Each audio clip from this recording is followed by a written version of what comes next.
We are live now.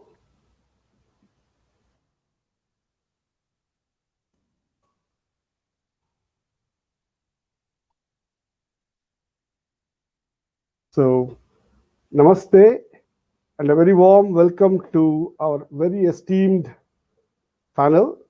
We have Srimad Swami Shuddhidanandaji Maharaj, who is the Adhyaksha of the Advaita Ashrama at Mayavati in UP, with us. We are very, very thankful, grateful, and blessed to have him in our midst. Then we have Professor Anuradha Chaudhary, who's a faculty at the Indian Institute of Technology, Kharagpur. And we also have with us a very big veteran who translated Swami Vivekananda's ideals into action, Dr. R. Balasubramaniam, who's the founder of Swami Vivekananda Youth Movement from Mysore. I'd like to warmly invite all our viewers, both on YouTube and on Facebook. And I would also like to invite and warmly welcome all the viewers who are going to watch this in the coming hours and days. On that note, we will have a very important thing to do now, to invoke the powers, the Almighty, to bless us, so that we will have a successful absorption of understandings that we will essentially gather during this conversation. So let's start with the invocation. Shri Gurubhyo Namaha Harihi Om. Ganana Antva Ganapatigam Havamahe Kavim Kavinamupamashravastamam Jyeshtarajam Brahmanam Brahmanaspata Anashrinvannutibhis Sidasadanam Mahaganapataye Namaha Prano Devi Saraswati Vajebhirvajinivati Dhinama Vitriyavatu Vagdevyai Namaha Om Sthapakaya cha dharmasya sarvadharmasvarupine Avatara Varisthaya Ramakrishnaya te Namaha Jananim Sharadam Devim Ramakrishna. This thing shouldn't have it. Pada Padme Tayo Shritva Pranamami Muhur Muhur. So, on that note, we start the program and we will have a very nice evening today. Welcome to the third national workshop on empowerment of youth 2020. The theme of the workshop being character building for positive personal and professional excellence in Indian youth. And today's topic is very, very pertinent to the governance. The theme of the day is positive influence of character development on governance. So we have with us Pujya Srimad Swami Shuddhidanandaji Maharaj, who is going to deliver the benedictory address to us on distilling Vivekananda for our youth, actionizing character building for our nation. Following him, we will have a keynote address on epic Indic governance models with character building core, Valmiki, Vyasa and Vivekananda. This will be delivered by Professor Anuradha Chaudhary from Indian Institute of Technology, Kharagpur. And then we have the keynote address by Dr. R. Balasubramaniam, who is the founder of SYVM and GRAM in Mysore. He'll be talking to us on defeating corruption through nationwide character building campaign, the Vivekananda formula. Finally, we have our panel discussion. Is our governance and polity lacking because India abandoned the Vivekananda's clarion call for character development? We have a very, very beautiful day today. And what I'd like to do is to essentially welcome all of you to this evening program. May I now introduce Pujya Swamiji, who's with us here. Pujya Swamiji joined the um, Ramakrishna Mutt at Pujya Swamiji joined the Ramakrishna Mutt at um, Pune, and he had his Mantra Diksha and the Sannyas Diksha from Srimad Swami Ranganathanji Maharaj, who was a very influential person who influenced the people around across the country and across the world in a very big way.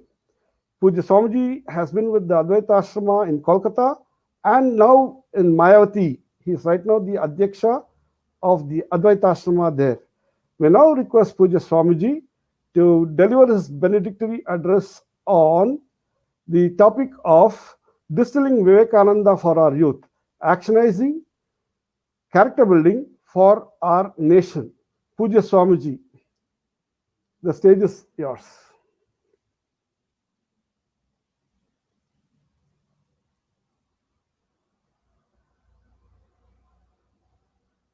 Amidam Purnat Purnamudachyate Purnasya Purnamadaya Purnameva Vashishyate Om Shanti Shanti Shanti Harihi Om Tatsat. Today, I first of all thank Vivekananda Janotthana Trust for having invited me for this wonderful panel discussion. And the topic which has been given to me is a very important one, and that is distilling Vivekananda for our youth, actionizing character building for our nation. When I started thinking about this subject, what first came to my mind was Sister Nivedita's a very beautiful observation. Sister Nivedita very beautifully observes an observation about Swami Vivekananda. She says, Vivekananda is comprised of three things. What are these three things? पीछे का light बंद करो, please बंद करो, पीछे का light सामने आ, पीछे का लाइट बंद करो, स्वामी जी इसको खोल दीजिए please. Vivekananda, she says, that is comprised of three things. That is, number one,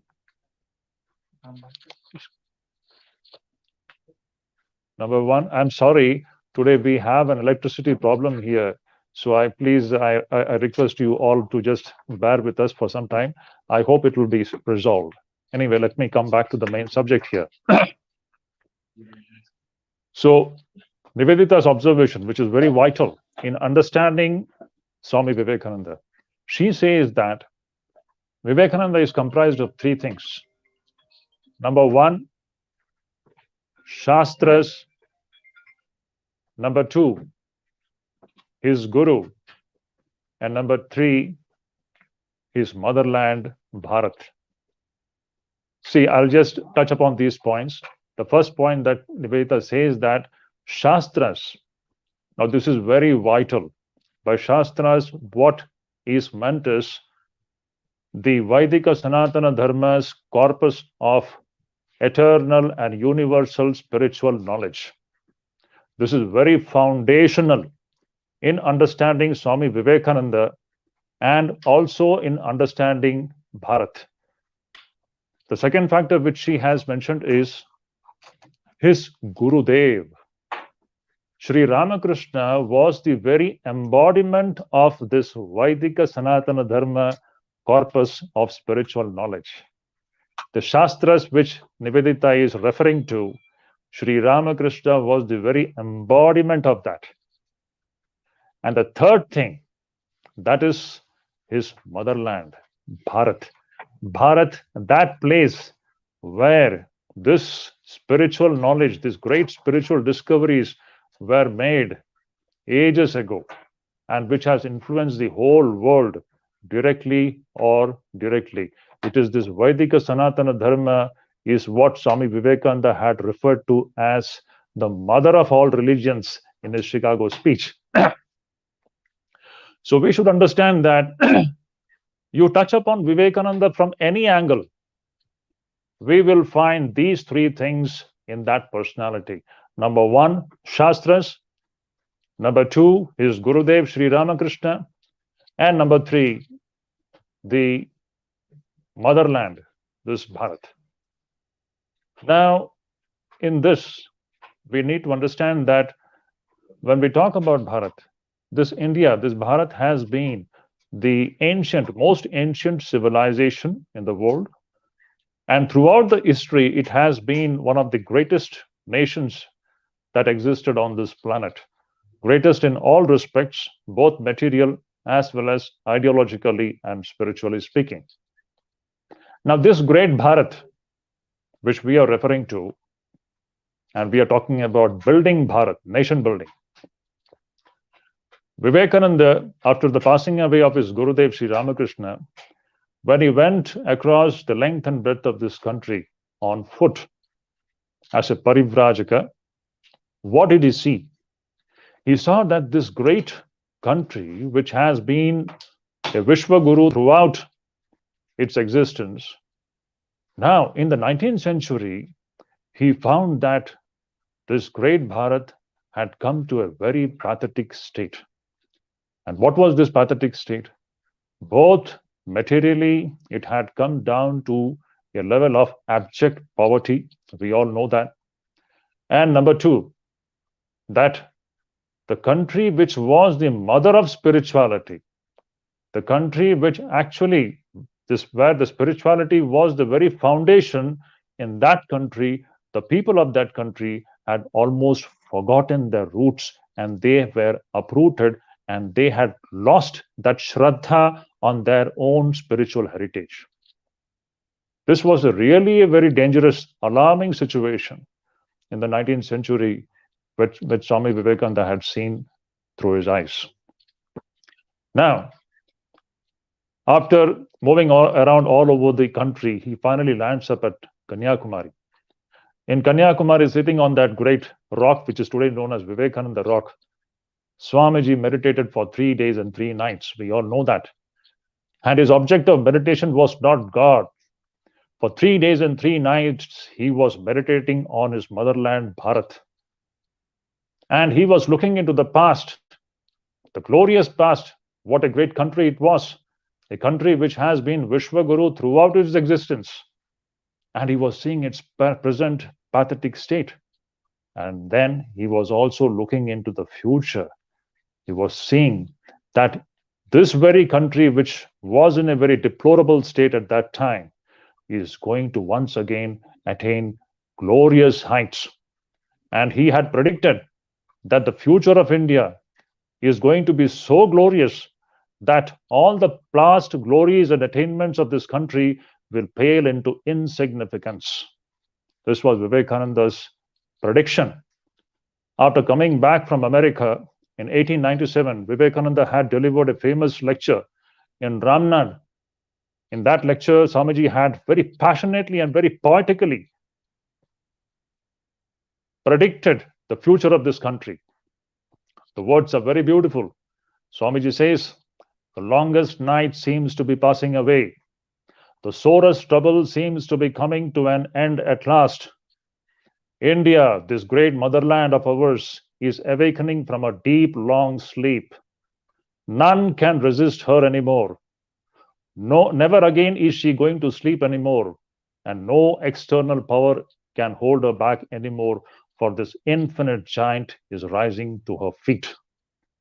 Now, this was not Vivekananda's some conjecture or some guesswork. He was seeing it.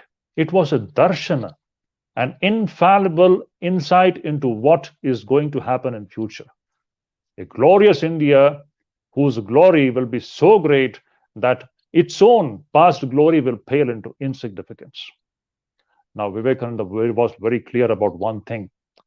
If this nation has to be built, If India has to be built, he was very clear that it cannot be built without building the character of its citizens. Nation building depends upon the building of the character of its citizens. Vivekananda was very clear about it. There was absolutely no doubt about it. Now, what do we mean by character building? We are talking about nation building through character building. When we talk about character building, which Swamiji Vivekananda has repeatedly referred to in his talks and writings, what he meant was man making. Again, coming back to man making, what is this man making? One of the best definitions of man making was given by Sri Ramakrishna himself. Sri Ramakrishna says that who is a manush? The Bengali word manush, it's come from the Sanskrit word manushya. He says, who is a manush? Who is a man? Manush is he or she in whom the spiritual consciousness is awakened. Hush is the word, Bengali word, manhush. So he plays with the word and he says that hush, spiritual consciousness, that man and that woman in whom the spiritual consciousness is awakened, he or she is truly manush. And let me very emphatically state that Sri Ramakrishna himself was a great man maker. What did he do throughout his life? If you just study his life carefully, we find that his life was a life dedicated to man making. He himself was the epitome of spiritual realizations, and whoever came in touch with him, he did only one thing: he awakened their spiritual consciousness. His direct disciples, his lay disciples, you mention anybody, whoever came in touch with this powerful source of spirituality, their spiritual consciousness was awakened. They became men. Now, after Sri Ramakrishna's passing away, before he passed away, this capacity to rouse the spiritual consciousness was transferred into Vivekananda also. Vivekananda also became a great man maker. If you see throughout Vivekananda's life, wherever he went, through his speeches, through his interactions with the people, he was continuously involved in the work of man making. Now, one thing that we need to understand, without the awakening of the spiritual consciousness, truly speaking, the so-called human being is not at all different from animals. This is a very confirmed conclusion, even in our ancient scriptures. So, what really differentiates human beings from animals is the awakening of the spiritual consciousness. That human being in whom the spiritual consciousness is not awakened, that human being is human being only in form, but in content, it is all animality. Now, today, Sri Ramakrishna is not there physically. Physically, Vivekananda is also not there. So how are we going to continue this work of man making, the work of rousing the spiritual consciousness of men and women? The only way which Vivekananda had suggested was education. Education is the panacea for all the problems we have, Swami Vivekananda had said.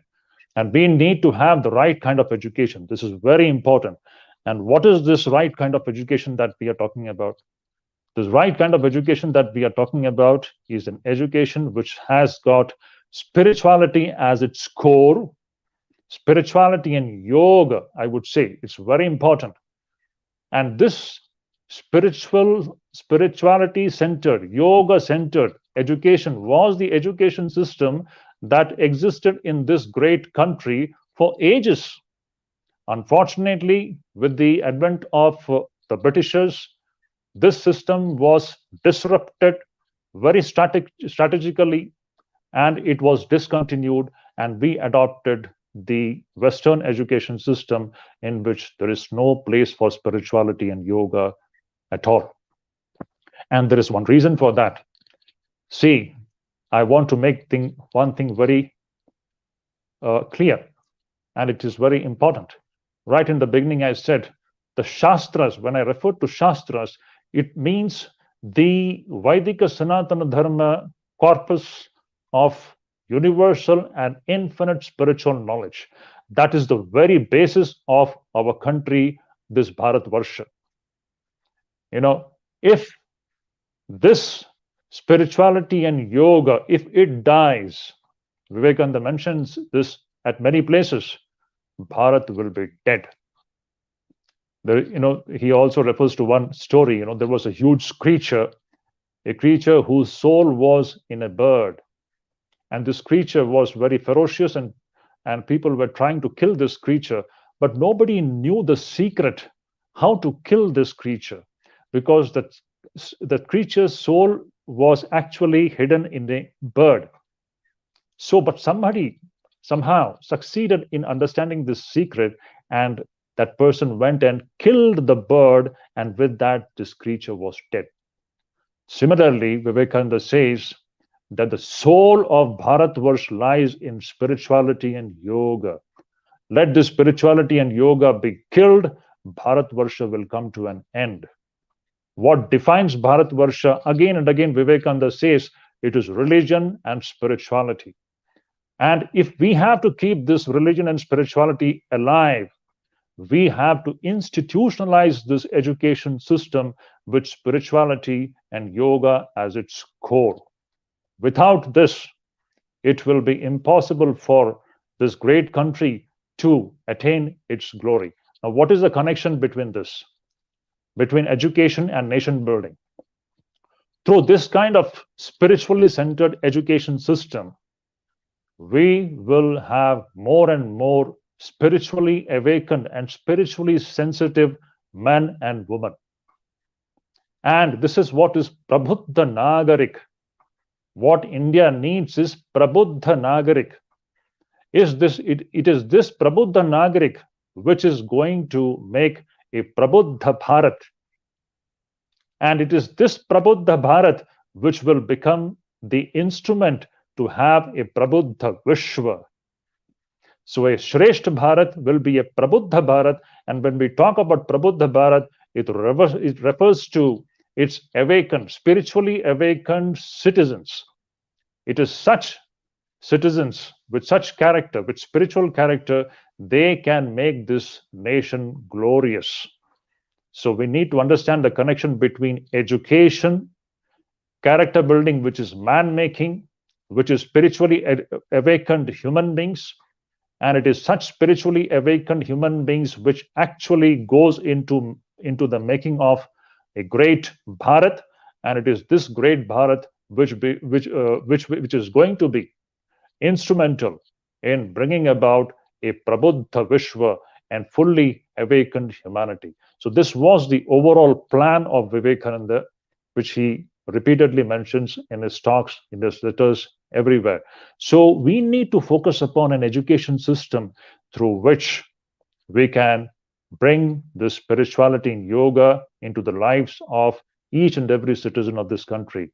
Thank you so much. I'm sorry today this light is not there. That's why there has been a lot of disruption. I hope you bear with me. Thank you, Mohan. Thank you, all of you. Very nice, Maharaj. Absolutely no problem.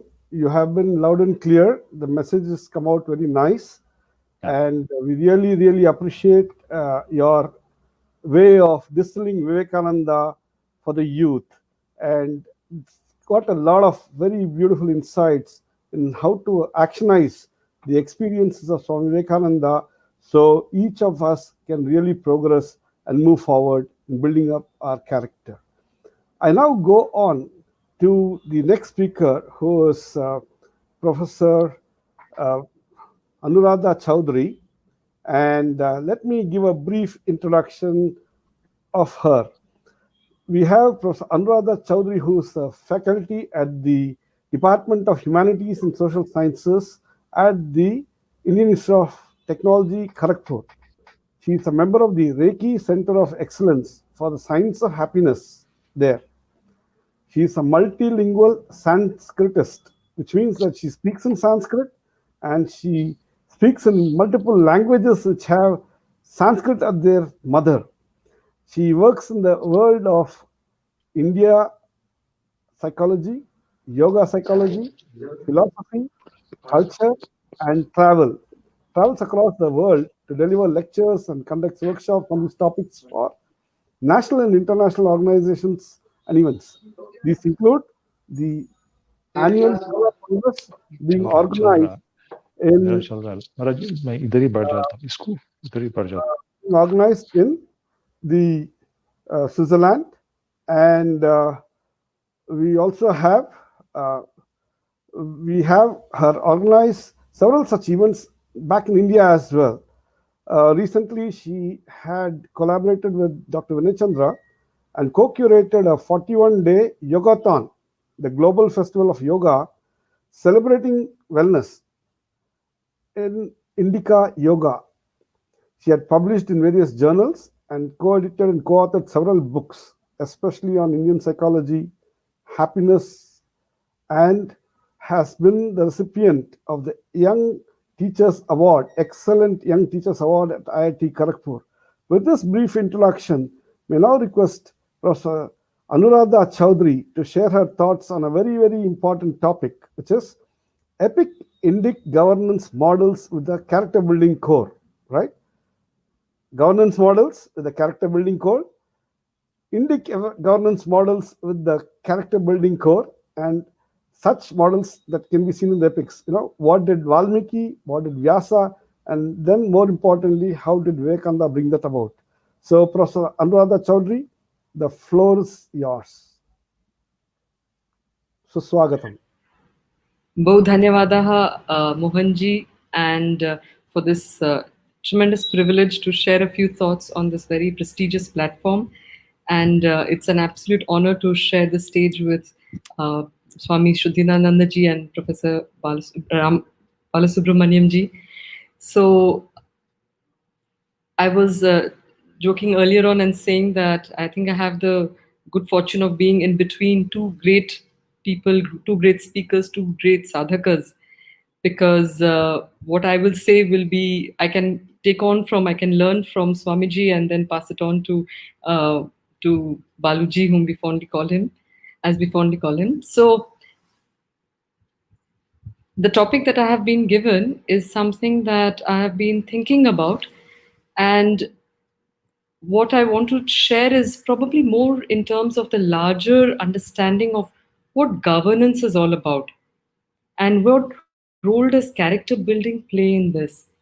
So, when we talk of governance, the more I push this question further, the more I realize that governance, is it a phenomenon of human endeavor, or is governance a much bigger phenomenon that exists and human beings can become part of it, we can participate in it and try and replicate this phenomenon of governance that is happening in general. So if you push the question further as to, where really is governance happening? What is governance? Governance has the notion of ordering, the shasanam. There is an ordering, there is the commanding, there's putting things in place and finding the right relationship of everything in it in order that harmony and prosperity will emerge from there. When we look at if I may say, the origins of governance, one looks at the universe and we see that there is a tremendous governance at work where the entire cosmos seems to be working on a certain plan, because everything works with such mathematical precision. So if this universe itself is being, or rather is functioning with such a degree of precision, the question obviously comes up is, who is governing all of this? And we see that from an Indic perspective or from the Vedic view, the very nature of the underlying reality of existence is chit swabhava. There is a self consciousness or a self awareness that forms the very principle of the underlying substratum of creation.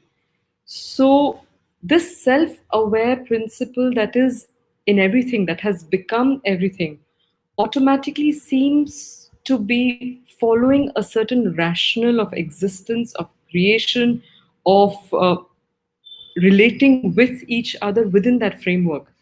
So there was another line that I read as I was trying to prepare for this, and that was this idea of minimum government and maximum governance.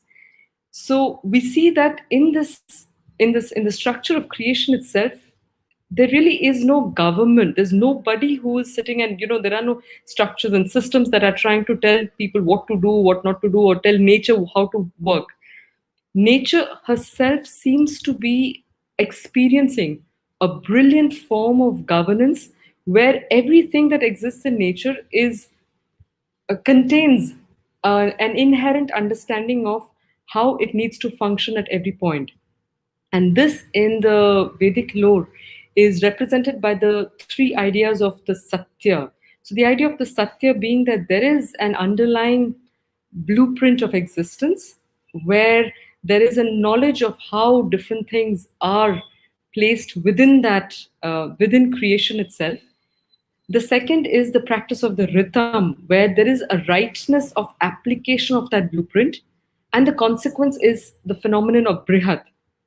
So while this governance, or rather this rationale seems to be existing in the universe itself, the appearance, if I may say, of the individual in this context allows the individual to start becoming conscious of this plan. And the more the individual is in harmony with this plan, the better will that individual be able to implement governance or management of everything around that person. But the fact that is also very important is that the individual is not just looking after the world around, but the individual also has a whole world within themselves. And the first place where governance becomes relevant is when the individual is able to implement this kind of an law or order within the system itself. So in the Indian context, they always talk of this, the movement from Swarat to Samrat, the need to first become master of oneself, which will then enable the individual to become master of the world. And it is this important key of governance that we find reflected in many of these epics. So in the Ramayana, for example, when we know of Rama, we also know that the system of governance that Rama established is the ideal that is upheld in society, in the Indian society, as the Rama Rajya. And in the Rama Rajya, everybody was living up to their very best, in a sense, that epitomized by Lord Rama himself.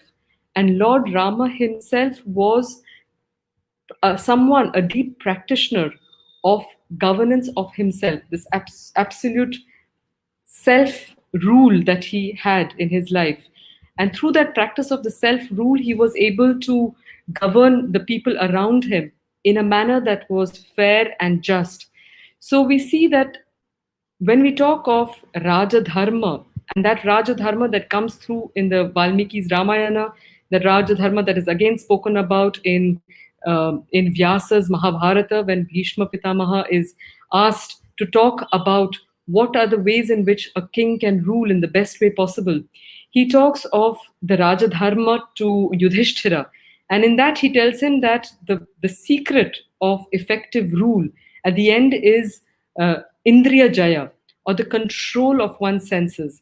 Now, if we try and understand the relationship of the control of the senses, the governance of the self, the achievement of Swarat, and from there emanating and then being able to guide the world, we see that one of the reasons that an individual is normally scattered and dispersed and not in, or rather, it can tend to get carried away by the different aspects of life is when that individual is not in control of their senses.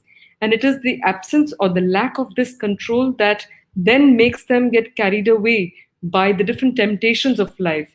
So it was most important for the individual to first and foremost understand what are the different ways in which the individual's inner self is being impacted by the environment around them, because the nature of that impact and the way in which that individual gets influenced by that impact will then determine how the individual responds to that impact. So there is this very beautiful word in Sanskrit which is sukha, and in sukha we see it etymologically comes from the root su and kha, meaning excellent spaces.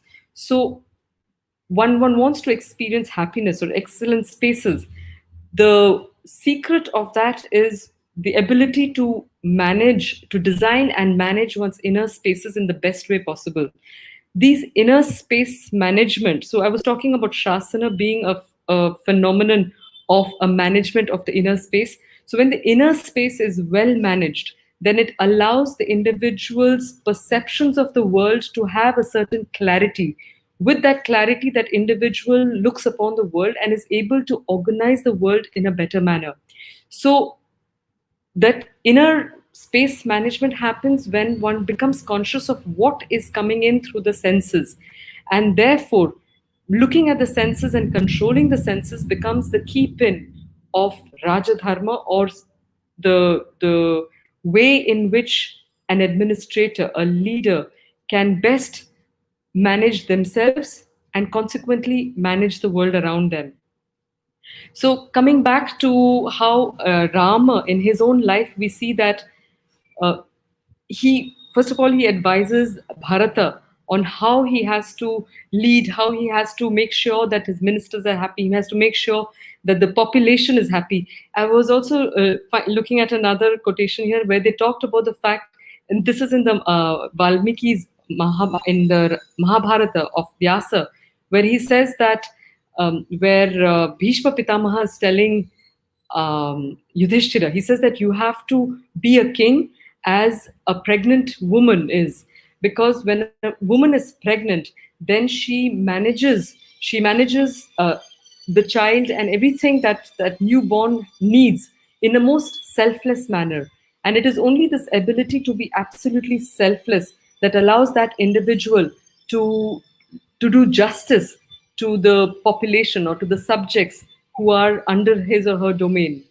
And another very beautiful story that is talked about is that of Ranti Deva in the Bhagavata Purana. So in the Bhagavata Purana, when Indra and Brahma and all, they go to Vishnu and they say, who is your greatest devotee? He says that my greatest devotee is Ranti Deva. And Indra and Brahma and all are a little disconcerted because they think, that how can Devas and Gandharvas who are so devoted all the time to Vishnu, in their presence, how can Vishnu overlook all of them and recognize as a human being as being the biggest devotee? So then they decide to take a test of Ranti Deva. And when they go to, Ranti Deva's kingdom was flourishing. All of a sudden, this kingdom starts experiencing a lot of problems. There are droughts, there are fires, there's famine, and all of that. And so Rantideva, he very generously opens up his treasuries and lets everybody come in, and he allows them to benefit from his riches. But then the dire situation continues in the kingdom, and gradually we see that even Rantideva has lost everything. And even in that condition, he's trying his level best to try to ensure the well-being of his subjects. But then he finds that there's nothing more that he can do. So he decides to go into a deep meditation of Vishnu. And he then prays to Vishnu for about 48 days without eating. Then his ministers feel very bad. And at 48 days after that, they come and they try and tell him that, you must please stop this fast and look after yourself as well, because he was getting completely worn out. So then they bring him some food. Just as Rantideva is about to eat the food, reluctantly first, but then he agrees. They see that there's an old man coming who's in absolute tatters, and Rantideva, looking at him, immediately feels as if Vishnu has come to him, and he offers his food to him. That man eats very joyfully and he leaves. Another man, then he's about to eat the remaining part of his food when another old person turns up and says, that I'm starving, please do something. And so Rantideva gives him his bit of food as another bit of food of his. After a certain while, he's going to eat the last bit that is remaining, and just then there's another gentleman who turns up, another old, a poor person comes, and Rantideva's feels compelled to offer what is left of his meal. Just at that point, there was just some water remaining that Rantideva could have had to quench his thirst after his long penance. As he's going to drink that water, suddenly there's a Chandala who appears on the scene with all his dogs. So then the ministers and all, shy away from the Chandala. But the Chandala comes forth and says, I'm very thirsty. So Rantideva, without the single bit of hesitation, he hands over his water to to the Chandala. And the Chandala has the water and also gives it to his dogs. And at that point, when Rantideva has nothing left, then Vishnu himself appears and tells him that this was a test because Indra and the others, Indra, Brahma, and all the others were suspicious about your being my greatest devotee. But you have proved your worth by being such a selfless giver of yourself to your subjects. And in this manner, we see how Rantideva becomes an epitome not just of being a selfless devotee, but at the same time an ideal king also. That he was able to acquire that position, or he was able to get that recognition, as we see, for two reasons. One was the selfless way in which he was able to serve his subjects, and secondly, because he was able to recognize the presence of Vishnu in everybody. Now, if we go back to that, to the beginning, where I talked about the fact that behind all of creation, there is a certain energy at work, there is a certain governance that Mother Nature herself is managing. That is how she runs this entire creation.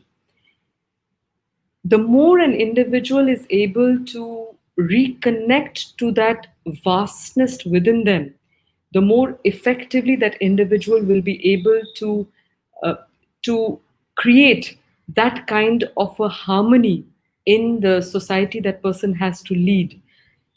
In this context, we see that in normal circumstances, each one of us is bound by the limited lenses of our own personalities. The more we are susceptible to that limitation, the the more we will create systems that will, in a sense, that will reflect the perspective from which we are living our lives. And it is in that context that there is a call for the individual to become, or to allow the limitations of their own personalities to drop, and to become more wide in their own consciousness.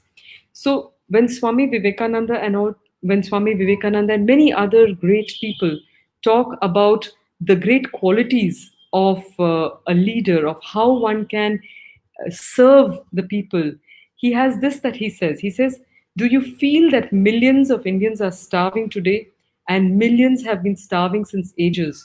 Do you feel the ignorance that has come as dark clouds?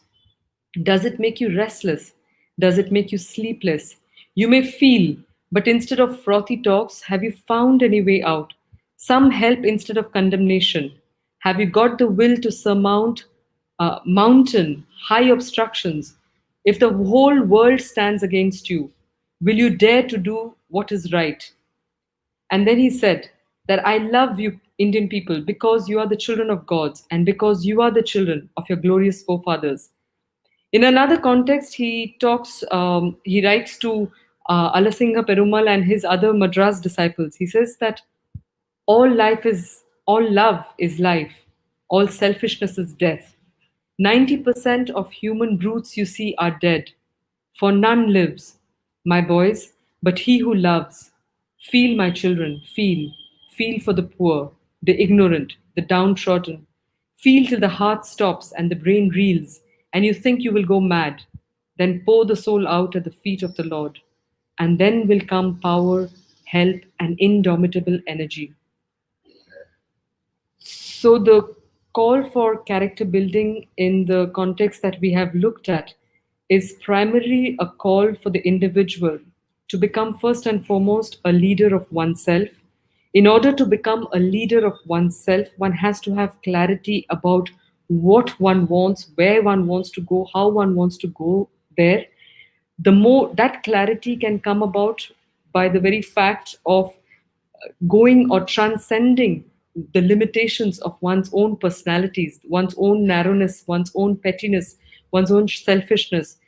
When one is able to overcome the limitations of one's finite nature, the more one will be able to identify with the needs and the conditions of those who are dependent on us in various ways. And the more we are able to become sensitive to that, to the requirement of others around us, the more effectively will we become in a position not just to become master of ourselves, but also to effect that mastery of the world around us. And when we are able to have that kind of a mastery of the world around us, it's at that point that there will be the possibility of greater prosperity, greater freedom for oneself and the world. So I've tried in some way to try to put the perspectives of the larger understanding of governance being the very inherent nature of the universe itself, which is governed by the principles of Satyam, Ritam, Brihat, and therefore the idea of dharma to uphold this harmony in everything that exists around us. And when we are able to live on that basis of that highest ideal, it is in that context that we become effective in whatever we want to do in life. So I think with these words, I will stop here and allow Mohanji to. Thank you, Professor Anuradha Chaudhary. That was a very, very interesting grand sweep.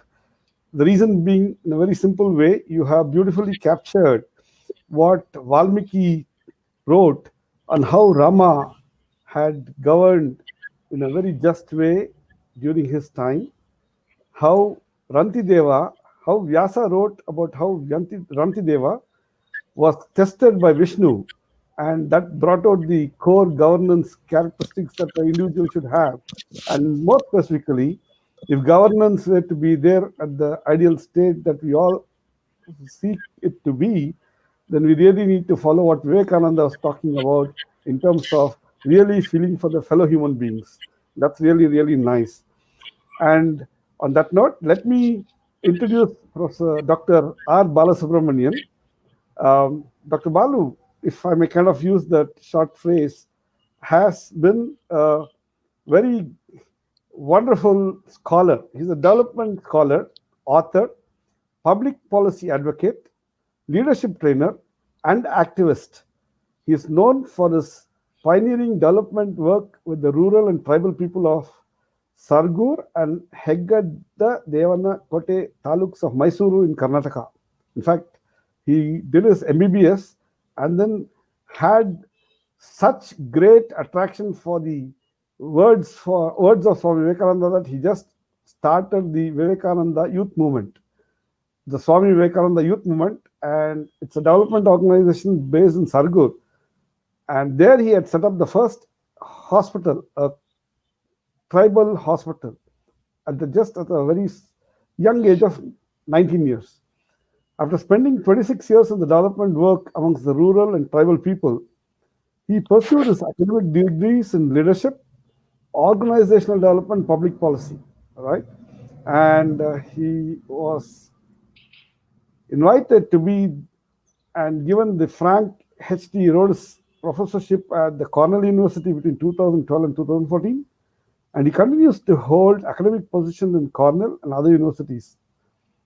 He has written a number of very interesting books, of which two stand out. One is called Voices from the Grassroots, and another, I, the Citizen. These are the compilations of narratives and reflections of a development activist, and now they are globally acclaimed. He is the founder and chairman of the grassroots research and advocacy movement called GRAM, which is a public policy think tank based out of Mysore. In all of these efforts, he brings out the inspiration that's been guiding him, the inspiration of Swami Vivekananda. He sees in his life mission as building a resurgent India by inspiring the leadership and the youth of the nation. He's a very, very apt speaker for our forum. And may I now invite Dr. Balasubramaniam to share his thought on a very, very important and pertinent topic, which is defeating corruption through nationwide character building campaigns, the Vivekananda formula. Dr. Balu, the whole stage is yours. Thank you so much, Mohanji, and thanks to the Vivekananda Janothana Trust for inviting me to speak on something which is, I think, is relevant both from the perspective of Swami Vivekananda's message to not just India but to the whole world itself, and to the disease called corruption. And if we can explore and understand whether there are solutions in Swamiji's message and the way we and see Swamiji. Puja Swamiji, in his benedictory address, laid the foundation, like Professor Anuradha said, and very clearly spoke about how Nivedita saw Swami Vivekananda. Similarly, Professor Anuradha also wonderfully connected the world of the external world and the internal world. So I do believe that I can easily segue now and talk about how I see Swamiji as a formula. More importantly, how I see him specifically from an application perspective in the fight against corruption. Now, amongst the several things that I have done, one of the most painful and most memorable, I would say, but equally painful and extremely educative responsibilities I had is for 5 years as the special investigator in the Lokayukta of Karnataka, with Justice Santosh Hegde. And around that time, just around that time, after that time, being part of the anti-corruption movement that Anna Hazare led, for 5 years, I saw firsthand how corruption is a major, and I would call it a disease, that's eating at India's entire development fabric. It's eating away the very foundations on which a great country existed and a great country can be built. And if this is going to continue, the foundations could get weakened. That is a disturbance. And the Anna movement coming in head on, I jumped into it, 2010, 2011. I bring all this because we need to understand, because several of us things we know what corruption is. Unfortunately, most of us relate to corruption from a very limited financial perspective. Now that's important too. But corruption expresses itself in so many myriad forms. The fundamental grassroots reason for that kind of corruption is the same. And that's where Vivekananda is a powerful solution. But one of the most significant, powerful, visible expressions is financial corruption. One of the more dangerous forms are intellectual corruption, other things, which I'll just briefly touch. But financially, how does the world see it? And how does the world define it? Whether it is legally the laws of our country or around the world, or the way World Bank defines corruption is in a very simplistic way. They say corruption is any act, and in a very limited way, they limit it to a public servant. And I would expand the understanding of public servant to every human being who operates in the public domain in society itself. But going by the legalists of the whole world, any public servant, any decision that he takes, which can result in a private gain for himself, something that I do, but can result in, I'm a public servant, therefore I'm expected to perform for the public good. But if I do something which causes private gains, like I'm an engineer and I approve a plan for building a house, but I take a bribe for doing that. So it's a private gain for me. Or a public servant whose actions and decisions result in a loss to the public exchequer. We all pay our taxes, hoping that these taxes will be used for the welfare of the citizens. And the decision that I as a government servant take actually causes a loss to the national exchequer or the public exchequer. That's also deemed to be corruption. Like I said, they've limited it to only one angle of financial corruption. But going deeper, I would think there are far more troubling elements of corruption, which is destroying and disturbing the entire global fabric, the global social fabric as we know it. Whether it is corruption in the way religious thoughts are interpreted, whether it is intellectual corruption where people with their own innate intelligence and abilities actually divert public opinion, or whether it is corruption the way media expresses itself, or the way our legislative bodies operate, different ways of looking at it. But the net reason, the emanating deeper disease of malice begins with the way we look at our moral reasoning itself. The way we reason. And if you can look at moral reasoning, the classical way it's described is there are only two ways we can reason. One is in a very consequential way. I do this, by doing this, something bad happens, and therefore I should not do it. So I'm not doing it innately because I should not be doing something bad, but I'm worried about the consequence. A simple way can be, I'm going on a two-wheeler, and night 10 o'clock in the evening, the traffic lights in some parts of India actually work. The traffic light is actually working, and I stop at the red light. Now I have a choice. The red is there, so I have to stop. Now, but then I look around, I don't see any other vehicle coming. I don't see vehicle coming from the right or the left. Then I wonder, why should I wait? There's no vehicle coming. I'm not going to die, so I'll go. So I don't stop at the red light. Now that typically means I don't have the consequence to worry about. I'm not worried. I'm not going to die. I'm not going to meet with an accident. So there are no consequences. So I can do what I want. I break the law. That is a person who reasons consequentially. But the other kinds of people, some people you will find, whether it is 11 o'clock in the night or 3 o'clock in the morning, if the light is red, I will not budge because the law says I should not break the law. Now, that is what is called categorical reasoning. I'm categorical, I should not break the law. Now, all of us are a combination of this. And when it is convenient, we are consequential. When it is very difficult for us, we don't want to be categorical because categorical reasoning has got a heavy price to pay. I'm saying all this as a background because Vivekananda addressed the root of the problem. And if you can understand his message, that's the only way. We cannot fight corruption. I always maintain this after my experience with Team Anna and others. We cannot fight corruption in India. All we can do is fight constantly to stay honest. And that fight to stay honest is the only way to fight corruption. And our ability to stay honest should draw inspiration from the wonderful message that Swami Vivekananda gives us at different levels and different layers. So now I will get into how does the message, the formula of Swamiji, because what we saw 10 years ago, and this is exactly, I was just recollecting as Mohanji's email came to me about this topic. December is when I remember several of us got together in Bangalore to start the movement called Corruption Saku, to which Arvind Kejriwal had come, all of us got together. And so exactly 10 years ago is when this fight against corruption in an organized way started. It became a movement in 2011, and Annaji called the FAST. So the campaign against corruption is close to 10 years old now. Why didn't it sustain? What happened? Despite a man like Anna Hazare, whose inspiration comes from no one less than Swami Vivekananda himself. And his message, what went wrong is, I think most of us in this space, and every Indian, I would say, have not completely internalized Swamiji and his message. Now, what is the message?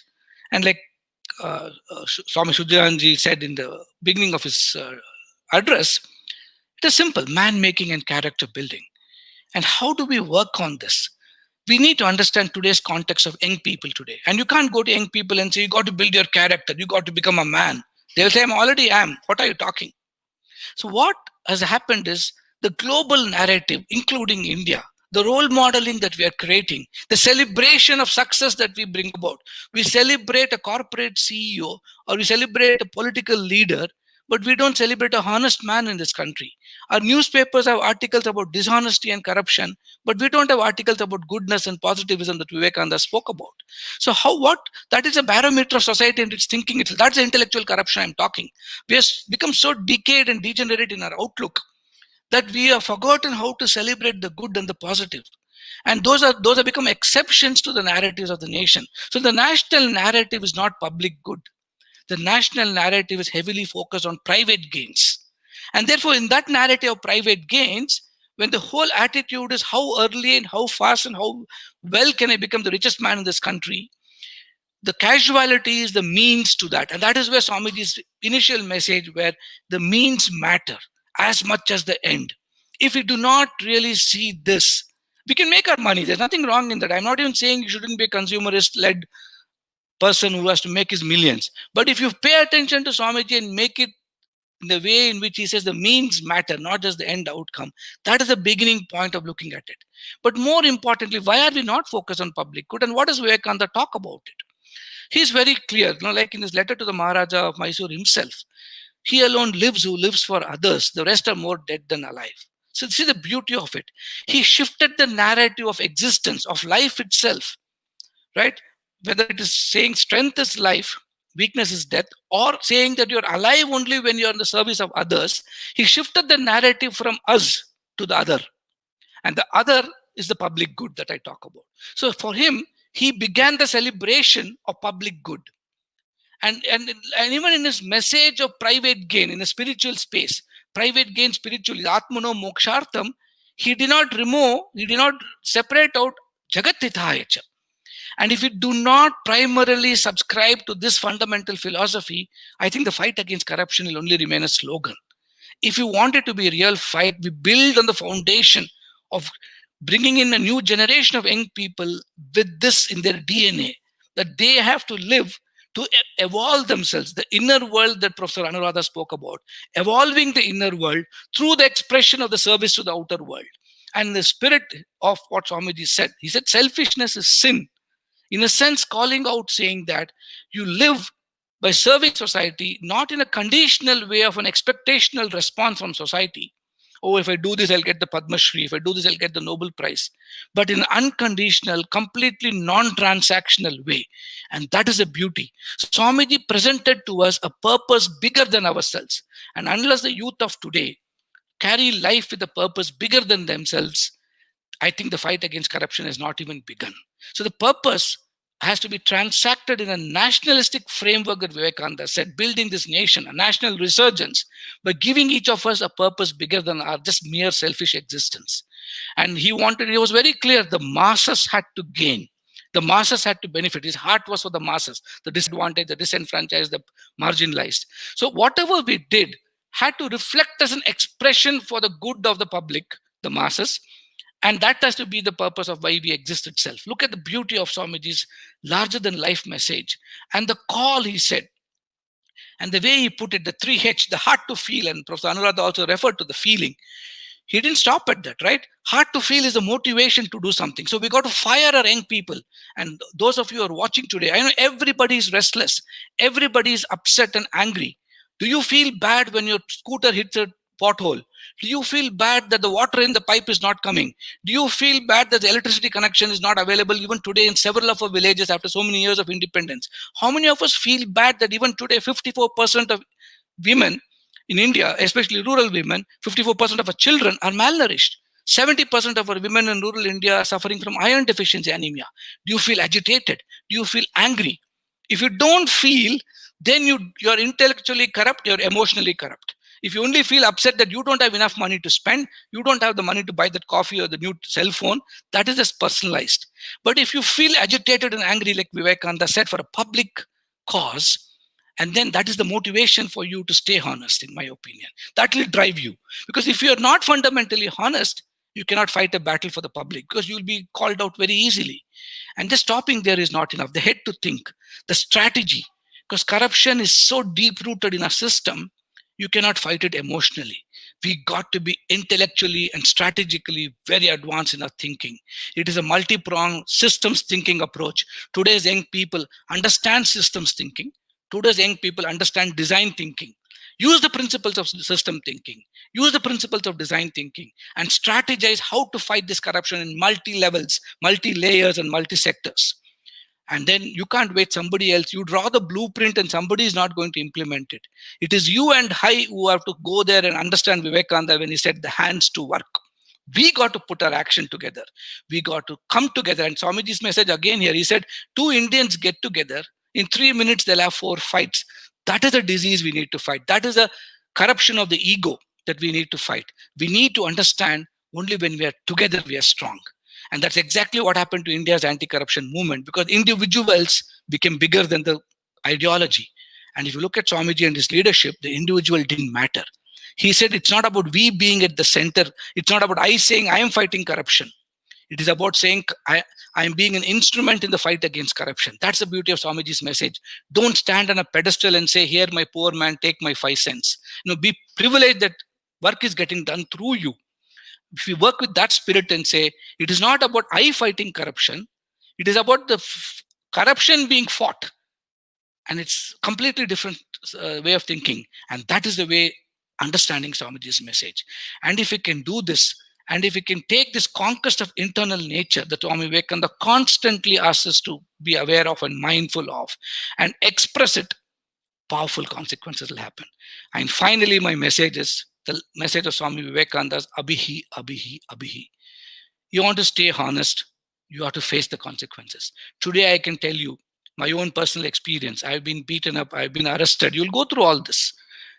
If you are not fearless, if you do not internalize Swamiji's powerful message of Abhi and say that fearlessness is not courage to fight, but fearlessness is my ability to transcend the very concept of fear itself.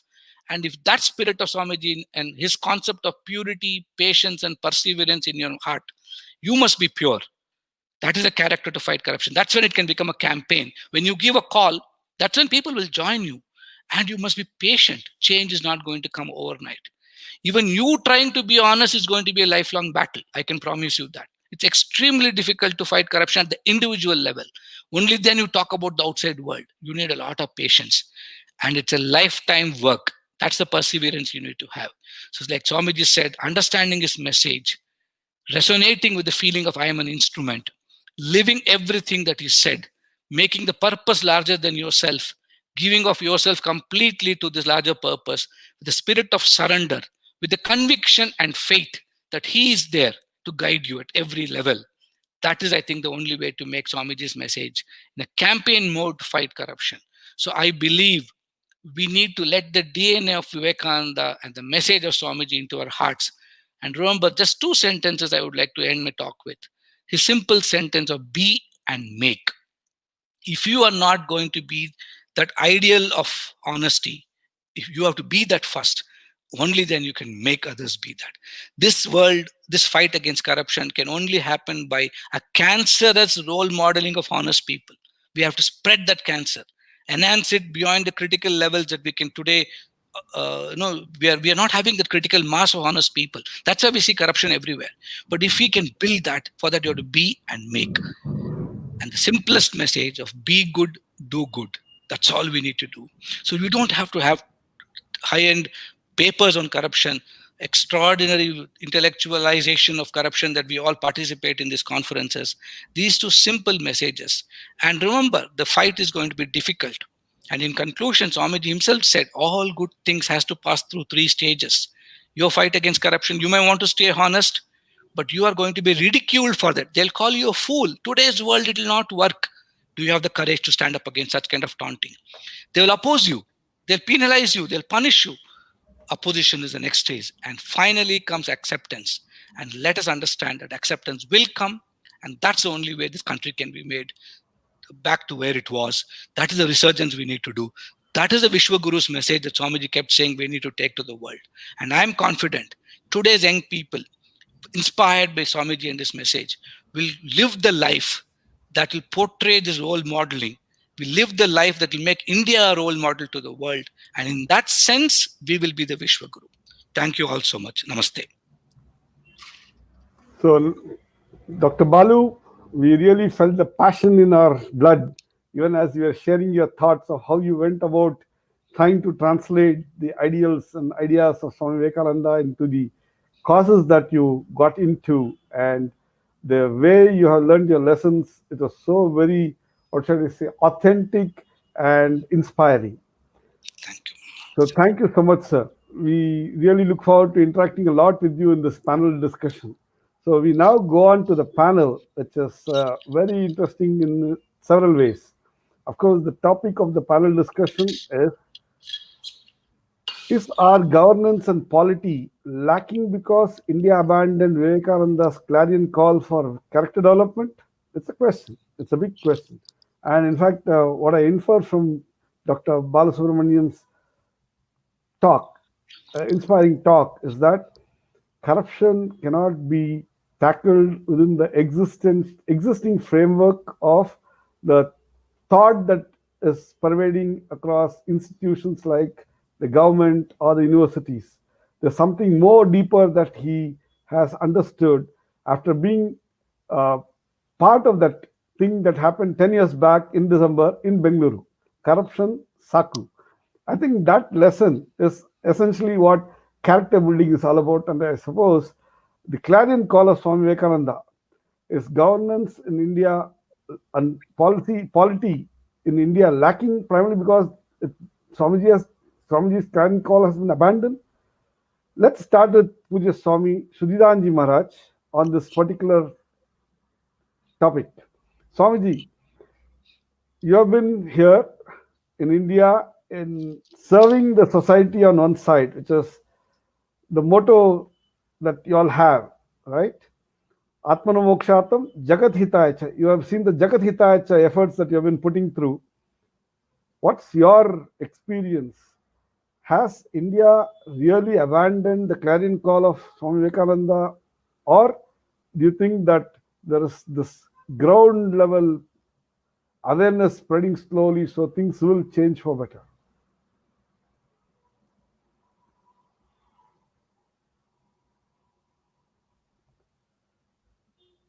Yes. I'm reminded of again, Sister Nivedita makes a very beautiful point here. She says that she writes this to Josephine MacLeod in a letter again about Vivekananda's message. She says that the message which Vivekananda has given to the world. Many people ask this question. We don't find any striking difference having become possible in the society from the Vivekananda's message. We don't see a big difference in society. Many people ask this question. Even Sri Ramakrishna came. What has happened? The society is the same. There is corruption. There is all kind of malpractices and all these things. So in this connection, Nivedita says that, you see, Vivekananda has given his message. And during our lifetimes, we may not see the results, the positive results of what Vivekananda has left for the humanity. But after maybe 200 years, suddenly we will find that the world will stand transformed. So maybe during our lifetime, we also see on all sides there are corruption and malpractices and all kinds of negative things going on. And this question comes in the minds of many people. But we should remember, when we talk about taking a civilization to a higher level, it is not something which is going to happen in a short period of time of a few decades. It's a work of several centuries. The wheel has been turned by Vivekananda, and the work is going on. And it is our experience in the Ramakrishna Mission also. We see, yes, there is a darker side to the society, but at the same time, there are any number of honest, spiritually minded, selfless, renunciation-centered men and women in this country, not only in this country, all over the world, who have taken Vivekananda's message and who are silently working. Vivekananda's one beautiful idea comes to my mind. Swamiji says, the message of India has always influenced the world in silence. And he gives a beautiful comparison. He says, it is just like the dewdrops which fall in the early hours, unheard and unseen, but which results in the blossoming of flowers in silence. So this has been the nature of Indian thought. The Sanatana Dharma thought never went to the world with sword and trumpets. It never happened. It has always been influencing the world in absolute silence. And so is Vivekananda's words. It is working silently.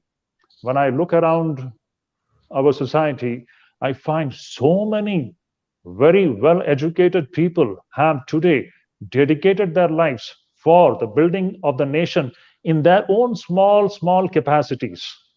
Any number of examples we have. They are not in the media. They don't come on the television screens. They are doing wonderful jobs wherever they are. They are cleaning the roads. They are cleaning the tanks and wells. They are working for the poor people. Vivekananda's message has left this deep impression in the minds of a large number of people who are working in silence. That is the typical quality of the Indian spiritual thought, which is the characteristic also of Swami Vivekananda. So my experience, our experience, the experience of these Ramakrishna Mission monks has been that, yes, there is a darker side of the society, but equally, there is a brighter side also. And slowly and eventually, as Nivedita said, in the course of time, the things will remarkably, it will change. Wonderful, wonderful. Maharaj, that was very, very inspiring and very, very positive. Behind the dark clouds, there is this bright light of positivity and hope across the nation. And that is happening in a silent way. It's happening in a very positive and deeply impactful way. And I think it's a question of getting to tap that the Indian governance institutions to should look into, perhaps. And that's where Vivekananda's formula kind of comes into play. Maybe I should ask Dr. Balasubramanian. So there's the positivity that is there at the grassroots level. There is the corruption at the pinnacle of the power structures.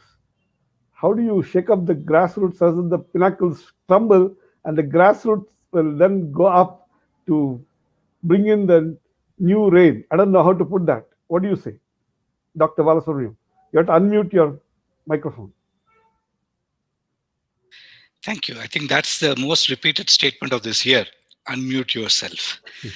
I completely agree with what Swamiji said. I think this whole power, the message, is work in progress for all of us.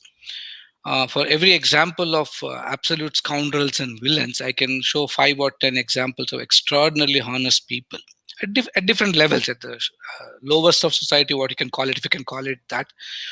I want to give 2 examples and then say how that voice can be heard. I remember a Jenukurba tribal, considered one of the most primitive in this country. He brought his father-in-law to the hospital with poisoning. We call it organophosphorus poisoning. We had to treat him. We just rescued him, gave him first aid, but he needed a ventilator. And in our hospital, we didn't have a ventilator those days. So we had to send him to Mysore. So, and there was no money with him. So the doctors attending on him, all of them collected money. They put him on the ambulance, gave him 1,000 rupees, sent him to Mysore. Everybody forgot. No, it's just another day at our hospital. This keeps happening every day. We forgot. Around a month later, that young man comes to me. He was 20 years old. And he meets me, comes to my office and says, I want to talk to you. And Jain Kurba is the most shy and reticent people. He comes to me and gives me the 1,000 rupees. I'm shocked. It never happened in the history of my 35, 36 years of living with tribals. I asked him, what happened to you? Why are you giving 1,000 rupees? You didn't have, nobody gave it to you as a loan.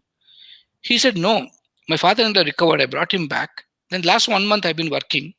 I realized that if people like me need your support all the time, but you can't find money.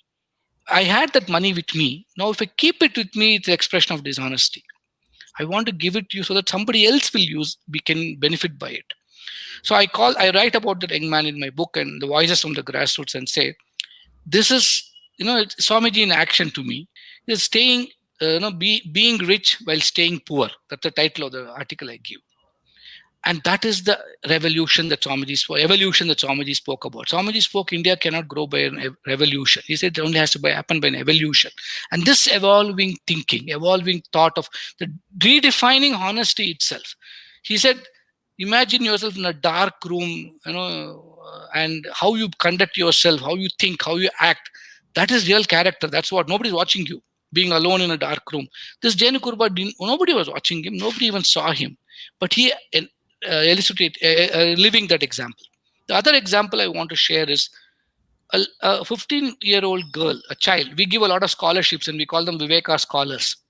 This rural child failed in her exam. And our rules were, it's not even the final exam, in between exam. It's not our measurement also.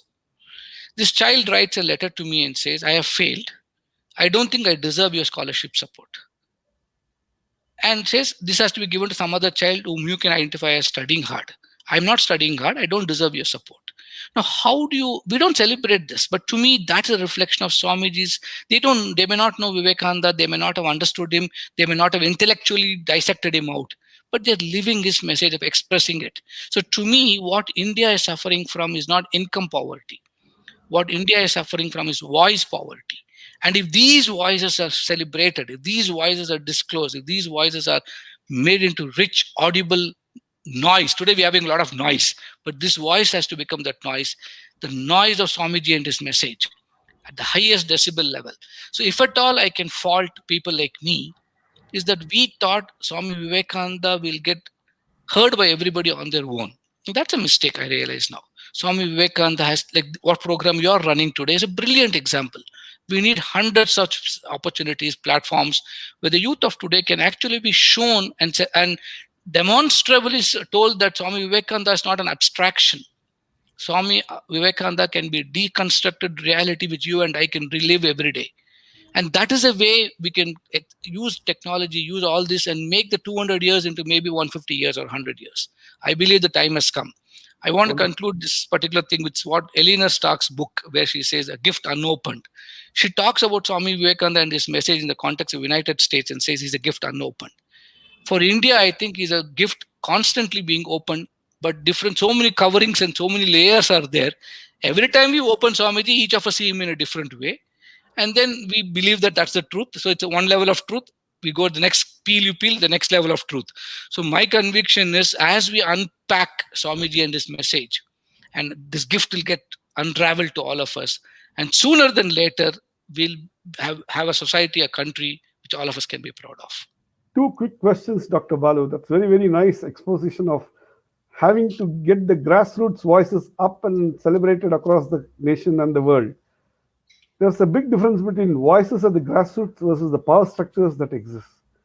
How do you translate the grassroots voices to be the decision makers in the power structures so that this thing called corruption, which is uniquely tagged with the power structures, gets to be really disrupted out?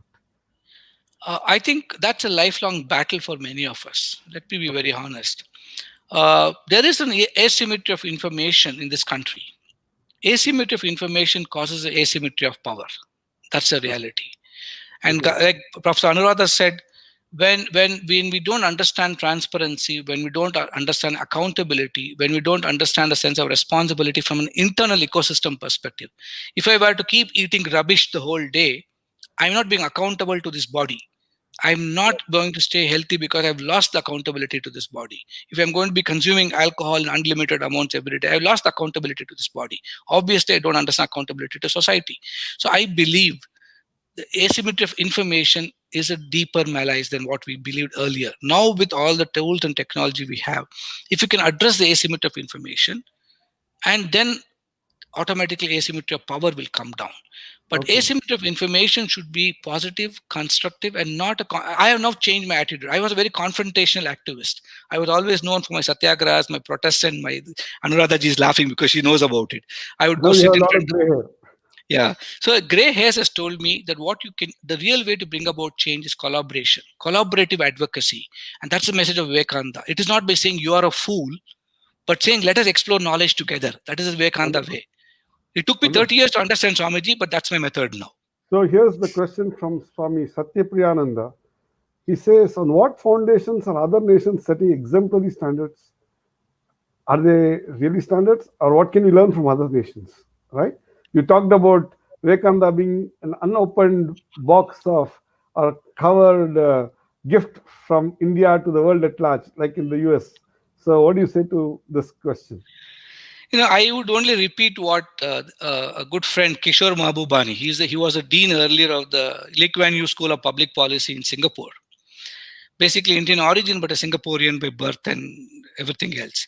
He says Singapore, if you look at it, around our independence, was possibly a country nobody wanted to go to. And how are they today? And he says it's only three things. He says Singaporeans acquired the MPH degree in his way, in his own beautiful ways. M, he says, is meritocracy. As a nation, we have to look at merit as a driving force for this nation. Second, he says, P, he says, is perseverance. And that's what Vivekananda said. See, Vivekananda said this more than 100 years ago, and we are just repeating it. He said, we have to persevere till we get what we have to do. And the last is the most important. H, he said, is honesty. He said, if you compromise even in one element of this, we can never become the nation. We can never make Singapore great. Because Singapore is uncompromising in all the three. Today, we are what we can be proud of. So his formula is very simple. He says, South Asian nations which are going to understand this are going to be the ones which are going to catch up in the race. South Korea is repeating it. Vietnam today is repeating it. We don't celebrate Vietnam. Vietnam has managed COVID brilliantly. One of the best managed examples in the world today. Right? But we don't celebrate. Why? Because the people understand that they have to persevere in the fight against COVID. They have to be honest. Only when the police look, we wear a mask. That is not going. COVID is not going to follow the policeman. It's going to follow what its principle that the dharma that it has got to spread. So I think MPH, like Kishore Mahbubani said, in my simple, humble way, I would say, if he can repeat that magic formula, and that's essentially, for me, MPH is what Vivekananda also stood for. That is the message for everybody. Wonderful. So I have a question from a statement that Mr. Kumar Swami asks. He says, corruption is universal. It is subtle in developed Western countries. Dr. Anuradha Chaudhary, you have been traveling all over the world. You have indigenous deep inside you. What do you say? Agree with the statement? Disagree with the statement? Do you mean to say that the notion of corruption is not well defined or inappropriately defined? You have to unmute. Yeah. You've put me on the hot spot with that one. Are you sure not So to see anything otherwise anywhere else apart from India?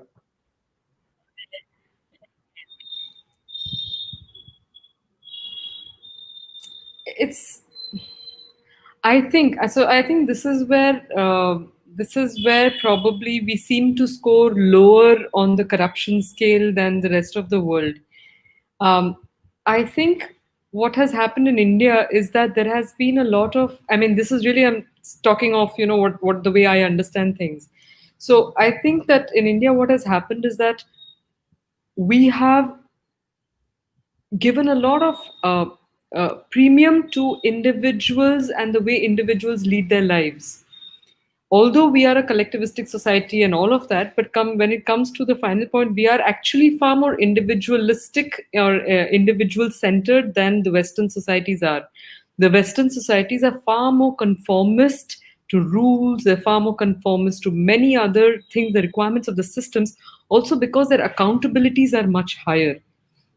So just today, very interestingly, I was thinking of this, that in the Indic concept, since we have these ideas of, that everybody has their own way of doing things, Ritasya Pantha, there are many paths to doing things. So we sort of allow the fact that an individual can or an individual needs to go through certain experiences, etc., in order to arrive at their own development, etc. And we've got a lot of justifications, unfortunately, that I wouldn't say promote, but that sustain our dishonesties also, our dishonesties, our hypocrisies are sustained because of a lot of these subconscious great truths, but which have become very diluted in their absorption by the psyche, the Indian psyche, on one side. In the Western context, I would say that, I mean, the little that I have seen, I've not traveled that much, but whatever little I have seen, is that they have, because of the underlying idea that there is one good way of doing things. So that notion that there is a good way of doing things, and it is my duty to ensure that everybody knows of that good way and follows that good way, has allowed them to come up with certain systems where their accountabilities, as I said, are much higher. So, and that somehow has percolated also into their education system in a very conscious manner. So people grow up with that understanding of the need to conform for the greater good of everybody. In India, I don't know, just could be the numbers, it could be the lack of education, the lack of the absence of these ideas that are not in our education system itself in a very real manner, that Right. we allow ourselves to, uh, each one is basically fending for themselves. And in this process of fending for ourselves, every way is regarded as rightful if it can get you what you finally need. Right. So it's very hard really to say whether there is one people are more corrupt or less corrupt than another people. I just think that the systems that cultures have evolved um, allow a certain kind of a reality to manifest itself more or less, Okay. because I'm not so certain that if people from the Western society, if they were if they were probably brought up in societies where there is less where there's less regimentation and regulation, I don't know to what extent they would necessarily be more honest. And similarly, Okay. Indians who grow up, So what let's you're say, in saying is Western it's a very, context. very, what do you call, culture specific, country specific situation which I essentially think manifests so. corruption in various levels and various degrees. And I therefore, think so. it is a question of trying to say that it's not that they are anyway much better than us.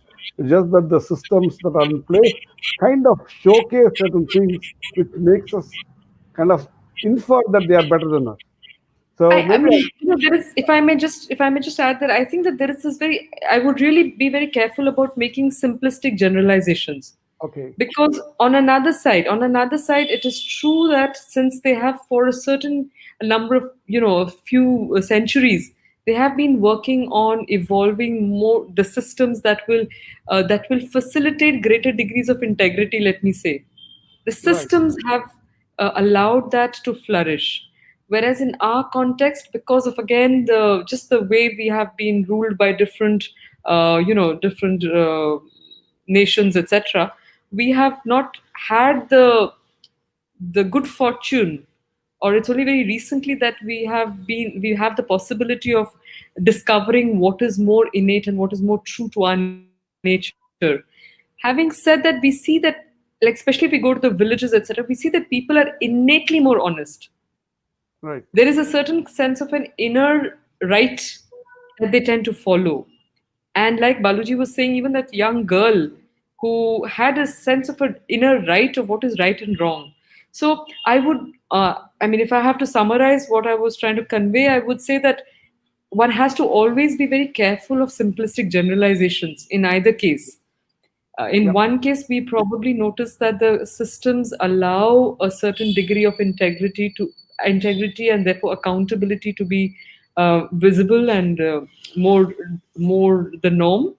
Whereas in another context where there is not so much of regulation, and there is also the need for survival at any cost, the mentality of that, right. it allows probably a greater degree of thing. But again, one has to really be careful of generalizations. So let me go to Puja Swamiji. And Swamiji, uh, Professor Anuradha Chaudhary was essentially talking about the innate nature of the human beings in rural India still reflects the values that Swami Vivekananda distilled, kind of embodies, right?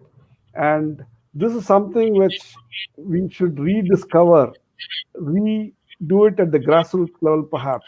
Now, how do you, as monks of the Ramakrishna mission, get this across to the powers that be that it is that they should be spreading it as part of their public policy, perhaps either in form of national education policy or in form of the various initiatives that they undertake to restructure the society to cut down the corruption.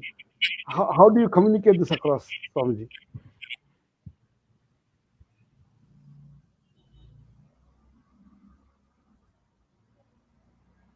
Swamiji, you have to unmute your mic. Sorry. Uh, just now, what Anuradha Chaudhary had stated, it is very pertinent, I find, that she says that even in India today, if you go to the villages, you find there is something called an inherent and natural honesty among the peoples. This is very true. Swami Vivekananda also mentions about this, that see, people can be honest fearing the police. That is one thing. And this is a very big thing to be observed even today, you know, in the West, so-called the rich countries. They appear to be very law-abiding on the surface. But if we have seen many such instances where the moment they get a chance, in situations where there is a turbulence in society, the police is out of control, immediately you will find, even in the rich countries, people on a looting spree. This happening. So this corruption, this dishonesty is, in a way, it's universal. There is no doubt about it. Secondly, people can be honest fearing the police, and people can be honest because they believe in a higher ideal. So that was the kind of honesty which existed in India for ages. If you go by some of the observations made by the great Chinese travelers who came to India and even the Islamic travelers who came here, and they have very in an unprejudiced way, they have evaluated the Indian society in those days. They say that they were surprised to see that in India, this was a land where people would not lock their doors. They would leave their houses and they would go to nearby villages, and they would return several days later with the doors open. They have pointed out that this is a one land where they have not found anyone speaking untruth. Now, this inherent, not because of the fear of a police, because the ideology which governed their life was something which makes honesty inherently present in their behavior. Now, what is that ideology? That is very important. See, today it's a irony that in India we have to talk about values-based education. It's often I think about it, and today we are struggling to to combine our education with values, whereas in India, in our history, if you just look into it, for ages, education in India meant morality, ethics, and all such practices based upon highest spiritual ideal. Education meant that there was no separate need for ethics and morality to be included in an education system. Education itself means educating the human being in becoming moral, ethical, selfless, with renunciation and service as the very foundation and basis. All this meant for the attainment of a great ideal, a spiritual ideal.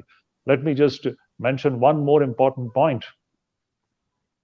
In our India, if you just look into the past, just 200 years, even if you just go behind just 200 or 300 years back, you will see right from the ancient times, in India, we had a very well-defined scheme of life, the Vedic scheme of life, in which the human being. I think we are kind of losing Swamiji. There's some network connectivity problem.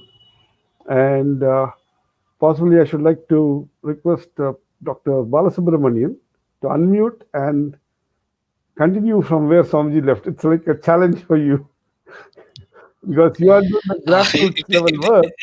It is a challenge. I'm going to just take off the question Sri Kumar Swamiji asked. I think it's a myth to think there's subtle forms of expression of corruption. There's corruption and there is corruption. That's all. There is no.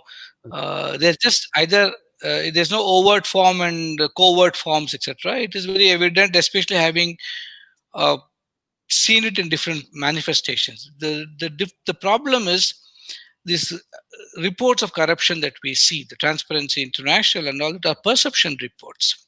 And perceptions come from perception surveys. So what people who are surveyed report to the agency is what gets listed as your corruption index. Unfortunately, in India, because the levels of corruption are at such a base level, where it touches your life on an everyday basis, whether you walk into a police station or you walk into a government office, a taluk office, etc. Because on every person, virtually every citizen is touched in some way or the other, we start imagining that corruption is extraordinarily high in India. And what I have seen is corruption is a magnified and amplified levels in other countries because it's at a very high level. These decisions, I don't want to name people, but one country's cabinet took a decision whose tax benefits did not go to citizens. It went to the majority of the tax benefits came to the, and I know which country, you already know what I'm talking about, but the cabinet members of the cabinet, right? That's also corruption. We don't see that as corruption. That's because it legitimizes the official government cabinet order. So in my opinion, the problem inherently is what we are not understanding. It's very easily we externalize corruption and say the police is corrupt, the Tashildar is corrupt, the village accountant is corrupt. I part of my job as a special investigator, I realized this. What we are not recognizing is we are corrupt. Average Indians have become corrupt. I build a house. It says leave 5 feet in the front, 5 feet in the back, 4 feet on either side. Do we do it? We look at how to stretch the land to the maximum possible extent. And then when the revenue inspector comes and says, you've broken the law, give me 5,000 rupees corruption, then you say the revenue inspector is corrupt. We never say, I made the mistake first.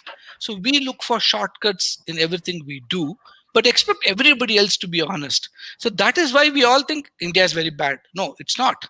It is just that we Indians have to start being honest. Honesty as a price. It's very inconvenient to be honest. Let me make a full disclosure. Being honest is tapasya. That is the evolution that we all struggle for. That is the sadhana we have to do. So let's do it joyfully and saying that it will enrich me, I'll evolve myself. Once you take that attitude, you start enjoying all this suffering. And to me, that's why I've seen people are very conveniently honest. No, we should be honest with conviction. That's all we need. Honesty versus convenience honesty. Thank you, Dr. Balasubramaniam, for being very, very honest there and confessing something which you said. Maybe I should now go back to Puja Swamiji and say, Swamiji, you are talking about what Puja Swami Satya Priyananda ji has asked here. How do you get these noble ideas into the national education policy? In a summary, you are talking about how individuals have to learn to first change within and then enjoy the sufferings, like how Dr. Balu was saying. But then, of course, you don't enjoy the suffering. You put up with the suffering, but then you stick with the conviction. You don't do the convenient honesty business. So, Maharaj, how do we go about this? Vivekananda distilled is the essence, but how do we go about it? See, it's really, if you ask me the details as to how we are going to actualize this, even I don't have a clear picture about it. And I'm very open about it, if you just see me. But one thing I can say from Vivekananda's ideas, if you just very carefully read Vivekananda's works, you will see Swamiji was very emphatic about bringing back the ancient education system to the present times. He was very emphatic, and he had emphasized education. Education, by education, he meant education by which character can be built, men can be made. Now you see, simple thing, one very beautiful point which comes to my mind is, see, when we talk about education, Vivekananda had stated, he was referring to the education which existed in the past in the form of Guru Griha Vasa, Guru Shishya kind of an education system, which existed for ages in this country. And that was actually one of the foundational things which made Indian society so lofty as far as its character is concerned. Just I was referring before that many of the travelers who came to this country, they found the people of this country naturally honest. The women to be very pure in this country with no corruption in them.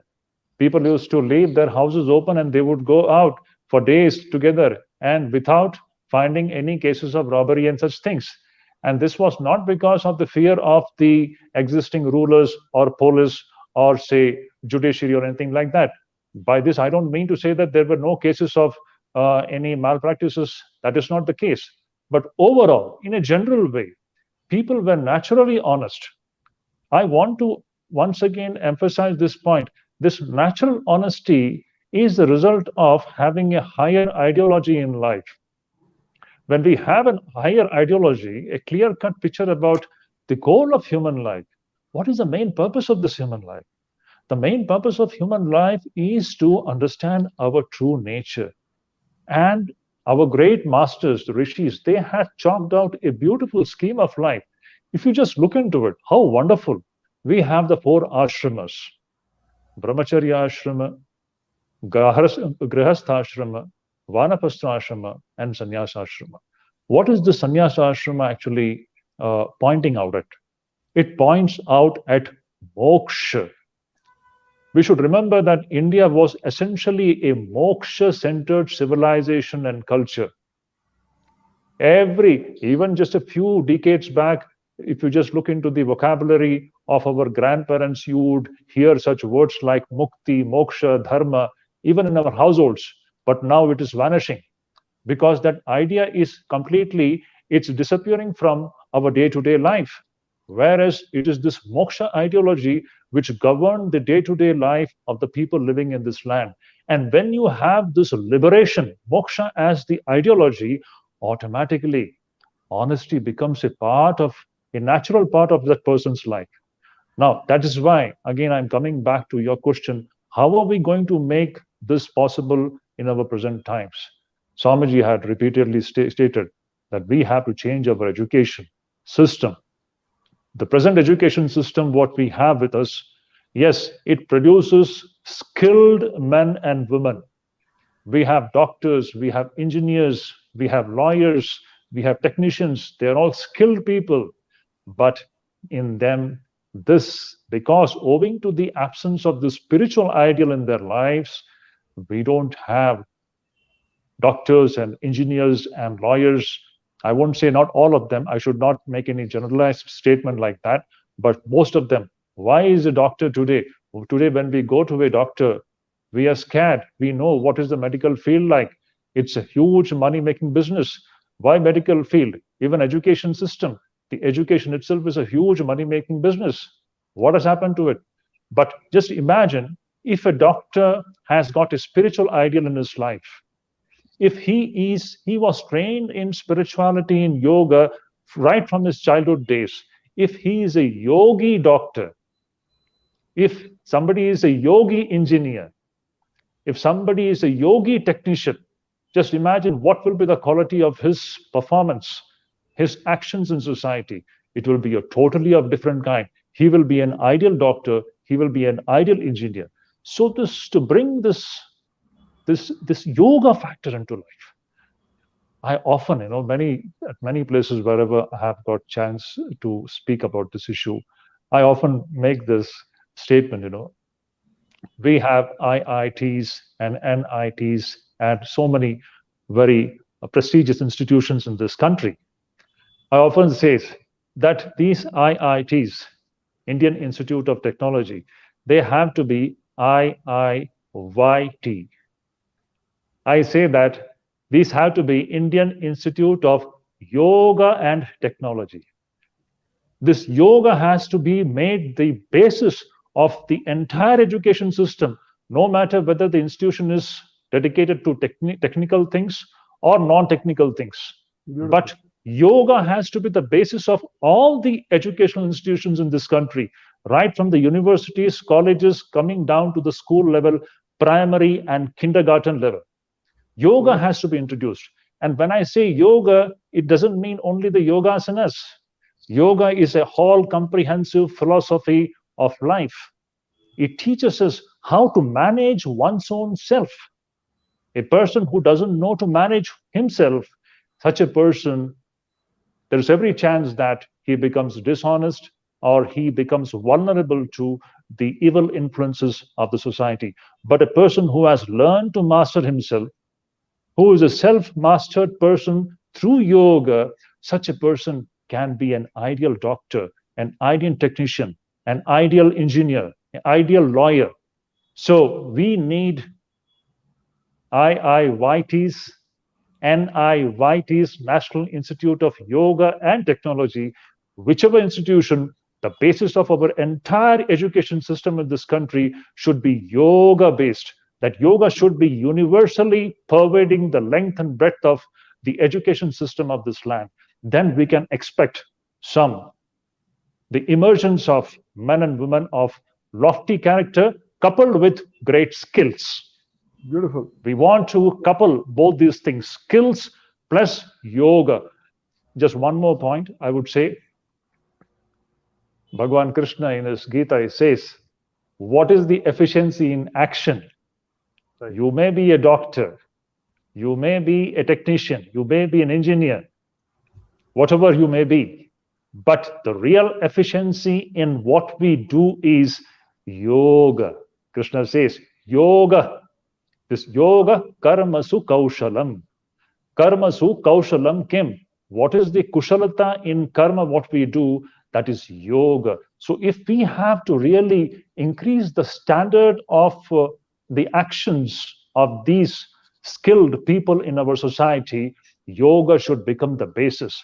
So there is a very urgent and pertinent need for the Indian education system to get yoga as its basis, yoga and spirituality as its basis. And how we are going to do it, actually, we all of us, we have to put our minds into it. And I'm very happy that through such platforms, opinions are created, opinions are built. Now, those listeners who are listening and attending this program, they will begin to think about it. And in this way, when there is a widespread opinion about opinion and acceptance of this opinion, that there is a need to make yoga the basis of Indian education system, then that will become formally institutionalized. Beautiful. This is the way I see.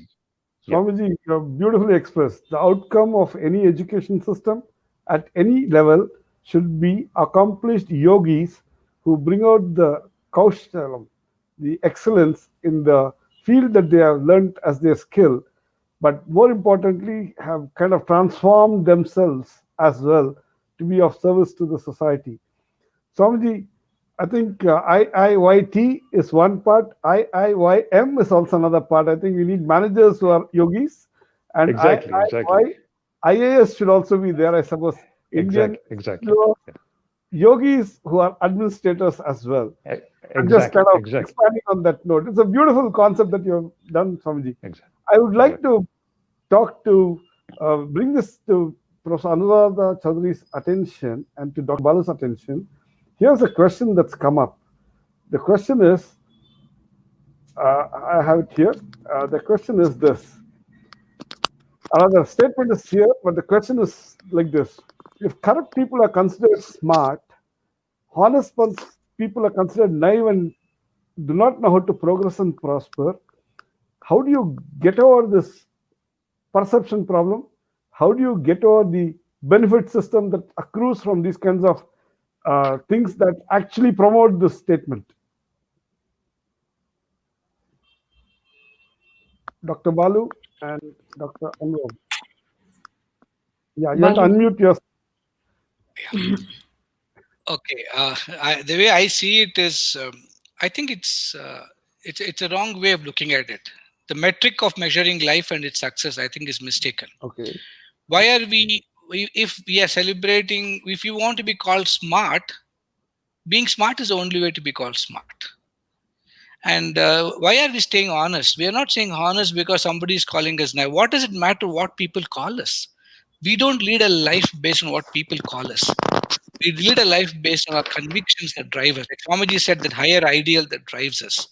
So our metric of life should not be what others think of our honesty or what others think of our corruption. What I think of myself is the final metric that we need. We need to live with ourselves. We need to go to sleep every day with ourselves, not with somebody else. And my belief is very simple. If I have to leave my values, because values are themselves valuable, not what somebody else tells about my values. I cannot change how I behave because we have become so conditional in our life. We become so transactional. I have to pretend to be somebody because only then I can transact in this ecosystem of space. Only then Dr. Mohan will think I'm good and call me again for the next lecture. No. Why? It doesn't matter, right? I have to be what I am. Right. And I be what I am for the reason of what I am. That's all. It ends there. So if we can measure our life and existence by the metric of how faithfully I live my values, we don't care what others tell of us. We don't care what others talk about. Dr. Balu, that's at the individual level. Okay. Here's a situation where you have a framework of whatever it could be, governance, institutional, polity, whatever it be, which actually incentivizes and rewards people who tend to be corrupt and crooked, right? And they in turn say, look, I have succeeded. You are still failing. You're dumb. You're naive. So what do you do to that? Agreed that at the individual level, it's your conviction that matters, and it's for you to have the right metrics to say whether you are successful or not. But at the collective level, why bother? That's my argument. A collective is just an aggregation of individuals. So to me, if I strongly subscribe to this is the way I live, this is the way I conform to my life based on the principles I adore and admire, that's all matters, right? And if more of us subscribe to that, that's how the cohort will go. That's a critical mass I spoke about. The problem is when I worry about the system, To me, I believe that the problem with most of us is that's a problem. We want to correct the system without recognizing I'm an inseparable part of the system. Let me tell you, let me ask you a counter question. I know it's a panel and I shouldn't be asking you questions. How many times in the city of Bangalore, when you're driving, you criticize traffic? You criticized it left, right, and center. How many We times have you realized that you love are the to problem? hate the traffic in Bangalore. Yeah, but We have love you to realized? we love to share our thoughts. We keep opinionating about it all the while, Yeah, and then correct. say, look, the best way not to add to the traffic is to stick to being on the net and do these kinds of programs Right? without creating more Yeah, mess. but we don't, right? We sit in the traffic. It's very strange for me. You are in the traffic. That means you are the problem. And you're You're part of the criticizing the problem, traffic. right? Yeah, and you're criticizing the traffic. So we are all part of the system, and then we criticize the system for supporting the rich or the corrupt. How many of us, I have seen this problem, we all go to we want all only ministers and chief ministers and prime ministers to inaugurate our functions. We want them to come and sit on our dioceses. We want them to come and visit our institutions. Why do you celebrate dishonesty? Society can move forward in a bi-directional way. As much as we have laws to penalize dishonesty, we should start incentivizing honesty, which means if a man is dishonest, don't call him home, don't talk to him, don't celebrate him, sort of excommunicate him from your thought process. We don't do all that. We still call the So, same so corrupt if I minister. were to stretch it, and I'm seriously telling you this, if I were to stretch it, I'll not buy any item from anybody who's dishonest. I'll not Absolutely. trade in the currency that actually incentivizes corruption, say. If I not eat food just because somebody happens to do it in a dishonest way and produce agricultural produce. Now, where will this end? Somewhere I have to be pragmatic. And I'll tell you what, this is the other counter question that comes up. Here is Basveshwari Biradar who's asking, since childhood, almost every child hears and reads in books about being honest from their elders and teachers. But then why are we just having a handful of honest people in the country? Please answer that, Dr. Bal. I know you're possibly in that one handful No, of the honest people. I believe there are a large number of people, but it's just that we are not recognizing and honoring them or regarding them as honest. I'll give an example to Basaveshwari Biradar. I love telling this story. I keep telling this story to my children. Several of you must have heard these stories to the children in the school. A father brings up his daughter, and a very only daughter, 5-year-old daughter. He pampers her and he loves her, and he's brought her up with so much of everyday cajoles her, and then he's in love with his daughter. He comes home one day, and like any father who comes home tired, asks for a cup of coffee from his wife, and he just starts drinking his coffee. And he somewhere hears his child crying. And the children are very intelligent. When the crying is not heard by the father, they make sure the decibel levels are loud enough for the father to hear them. Right? All of What us is have that children. called? That's Child's way called of being doing it. honest The or child, being that I'm child's way just of kidding. negotiating attention, right? Child's way of Okay. negotiating attention. And when the child's crying becomes loud enough, he notices that baby and says, "My child, why are you crying?" And the child very honestly says, "My teacher beat me in school, so I'm very upset." And the father gets really upset and said, "What? Why did the teacher beat you?" She said, "I did not do anything, Appa. I just took a pencil from my child sitting beside me and my teacher beat me for that." The father gets really mad and says, "Who is the teacher to beat you? I myself don't beat you. I have to have a word with your teacher." And then after the coffee goes inside, some semblance of sanity comes in. He looks at the child and says, "But then why did you have to take that pencil from your neighbor's child? If you had told me, I'd have brought you a box of pencils to my office and given to you." Right? This is the That's kind of the whole honesty. point. That's the kind of So you honesty should, we are as parents. We are right, talking about children. Am I as a parent honest? We talk of right. Harishchandra, and then do we talk about the child living like a Harishchandra myself? They see us, I get a phone call, my son picks up the phone, closes the receiver and says, "Appa, are you at home?" Right? Because he's been told many times by the father, if it is Krishna, say I'm not at home. So we are demonstrating dishonesty in everyday life, and then we expect our children to be honest. I think it's unfair. So the only way is live the change, like Gandhi said. There's no other way. That's my view. Perfect, perfect. So the question that comes to Professor Anuradha Chaudhary, and I'm sure Swamiji has also showed, is here's the question. How do you get these novel ideas into the national education policy? Swami Satyapriyananda is asking me.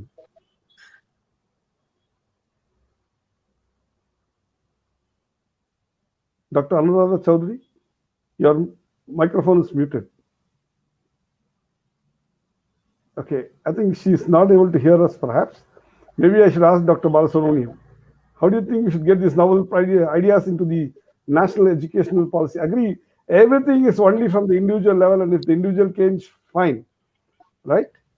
But then I don't know. Now So that we've Professor been Anurag given told me, almost like a yeah, historic opportunity right, for a civilizational revamp, if I might put it that way, yeah, with this. yeah. Please continue. Yeah, yeah, yeah. We can hear you. Can you hear me? Yeah, yeah. No. Yes. All right. No, No, I yes, was you are. saying that we have opportunity for doing a civilizational revamp. There is a lag. Right. Okay. Yeah, I agree. So There's a network lag at your end, not what a problem. Continue. what I was saying is that I think in education, if we can make self mastery fashionable, Right. we need to make the things of self mastery fashionable and try and convince or try and help our youth appreciate the utilitarian benefits of being honest and integral. And I think NEP is giving the opportunity to help us uh, recognize our civilizational contributions in this matter. So I think that, yeah, I think that if we can strategize, use the NEP to strategize making self mastery fashionable, the fact of understanding that actions have consequences and therefore act in ways that are beneficial for oneself, understanding that systems are not made by others, but human beings make systems, and which in turn influences human mind and thought. So, if the system makers, the leaders, become enlightened leaders, as Baluji says, then we can start hoping that people will, or rather, the society will start moving towards uh, a deeper practice of dharma and understand that these ideals, once these ideals are articulated and they can be, and so if I may again say, so if we can articulate ideals, so there is a problem also of articulation of ideals, ensuring frameworks that can allow the implementation of ideals, have accountability for the implementation of the right ideals. So we are missing out on a lot of these steps systemically because we've Right. blown out proportion of the governance that is possible. And therefore we've become disjointed in many ways. So if Okay. the any and because of the numbers in our society, if individuals took the onus of becoming self-governing, then we would not need to rely on government structures to ensure that we do the best for ourselves individually and collectively. Wonderful. Wonderful. Dr. Balu, incentivizing and making it fashionable. How do you make I think I really loved the way Professor Anuradha put it. Making honesty a fashion right? statement for the young people and the utilitarian value of that Right. honesty. It's brilliant. When I also believe that NEP already has got the foundational thinking of NEP, and having closely interacted with the group, I know that they had exactly this. And I again go back to what Swamiji said about India being driven by that foundational understanding of what is right and wrong, inherently the higher ideal. I think that forms the foundation of the NEP today. And so I'm convinced that if you look at the entire document, and I'm looking at the larger document, the thread that runs through every chapter is essentially this civilizational strength of India. Right. Now, making it a transactable commodity in a classroom is where all of us have to put our minds now. It's nice to write an abstract document which can capture the thought, but then decoding it and breaking it into transactable curriculum in a classroom is going to take effort from all of us. I don't think I have a straightforward to-do list for that, but I think all of us have to come together. Now is the right time, since we have the policy approved by the government, accepted by the government, and everybody is talking about it. This may be the right time. I just would like to call upon one experiment. which the Delhi Ashram has been, Swami Shantimanji has been doing there from Delhi Ashram, children and schools, Shantatmanji, sorry, across the entire nation. And the impact studies of that has been phenomenal. So I think that might throw a lot of the to-dos that we can all look for. And I know that Chinmaya Mission has tried its own way. Swami Dayanand Saraswati has tried some experiments. Now we can look at those experiments, build evidence of impact of those experiments, put it together as a transactable instrument which you can deploy by training hundreds and thousands of teachers across this country. Maybe there's an opportunity. The second point, which also I think NEP has rightfully stressed upon, is it has identified the weakness of the teaching system of this country. It has identified the fact that we have not incentivized or celebrating teachers, the dishonesty of the teacher training education system in this country. In no uncertain terms, they called it out and they've put it on record. So I think it has to be both things have to happen concurrently. It can't happen sequentially. As along with bringing in the transactional change framework change, we have to also now use the opportunity to bring in the changes suggested in the NEP. NEP has actually gone down to listing out what to do in teacher education. And if we can bring those processes in teacher education concurrently, I think there's a lot of potential for change, and what Swamiji asked can be institutionalized. Wonderful. So maybe I should pose this question that Swami Satyapriyananda asked, and this is in the context of teacher training that you are talking about. The ancient Gurukula system produced the noble Pandavas as well as the evil Kauravas. There's something more than the system. How to handle this difference which exists beyond the system? What do you say in the context of national educational policy? That's my question to you. You're asking me, so you decided to possibly put me in the toughest spot today. I have a very simple. I'll also ask the same question to put the Swamiji, but first you are the person. I have a simple answer for Satyapriyanji. I think it's Krishna was on the side of Pandavas, and that made the difference. And we always think that education comes from a school. What we don't realize is education also comes from different ecosystems a child is exposed to, and substantial exposure is the home. And if you have a Dhritarashtra for a father with his own blindness both in his physical form as well as in his intellectual way and his emotional way, you get products like the Kauravas.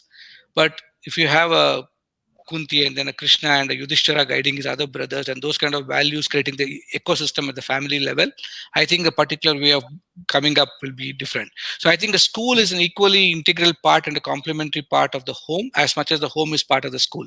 So Gurukula is an extension of the family. Family is also extension of the Gurukula. Let's not forget it. And that's so where how do you translate that into the national educational policy implementation part?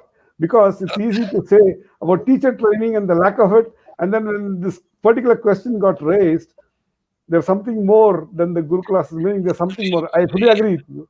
It's the role model I can only say that we are trying an experiment. We have just begun the experiment now. We have deconstructed NEP into actionable items at multiple levels, and we are creating a center for human excellence, which will start with the child which is 3 to 4 years old when it comes to us, and up to the post-graduation level. So we're integrating all our institutions across the Vivekananda Youth Movement today. From a tribal school, a rural school, everything together to the colleges that we run, putting it all together and saying that how do we actually transact and make a workable model. So 3 to 5 years from today, I can definitely say that we'll have something which is imitatable based on the NEP. We have already set in process the motion, and we're even training our schools. We're actually taking this knowledge out and saying, we're running workshops for them and saying, how can you make your schools NEP ready? And from the construct of value system. So we are hoping it will be a drop in the ocean, but an important drop. So would there be yogi graduates coming out like Puja Swamiji would like us to have?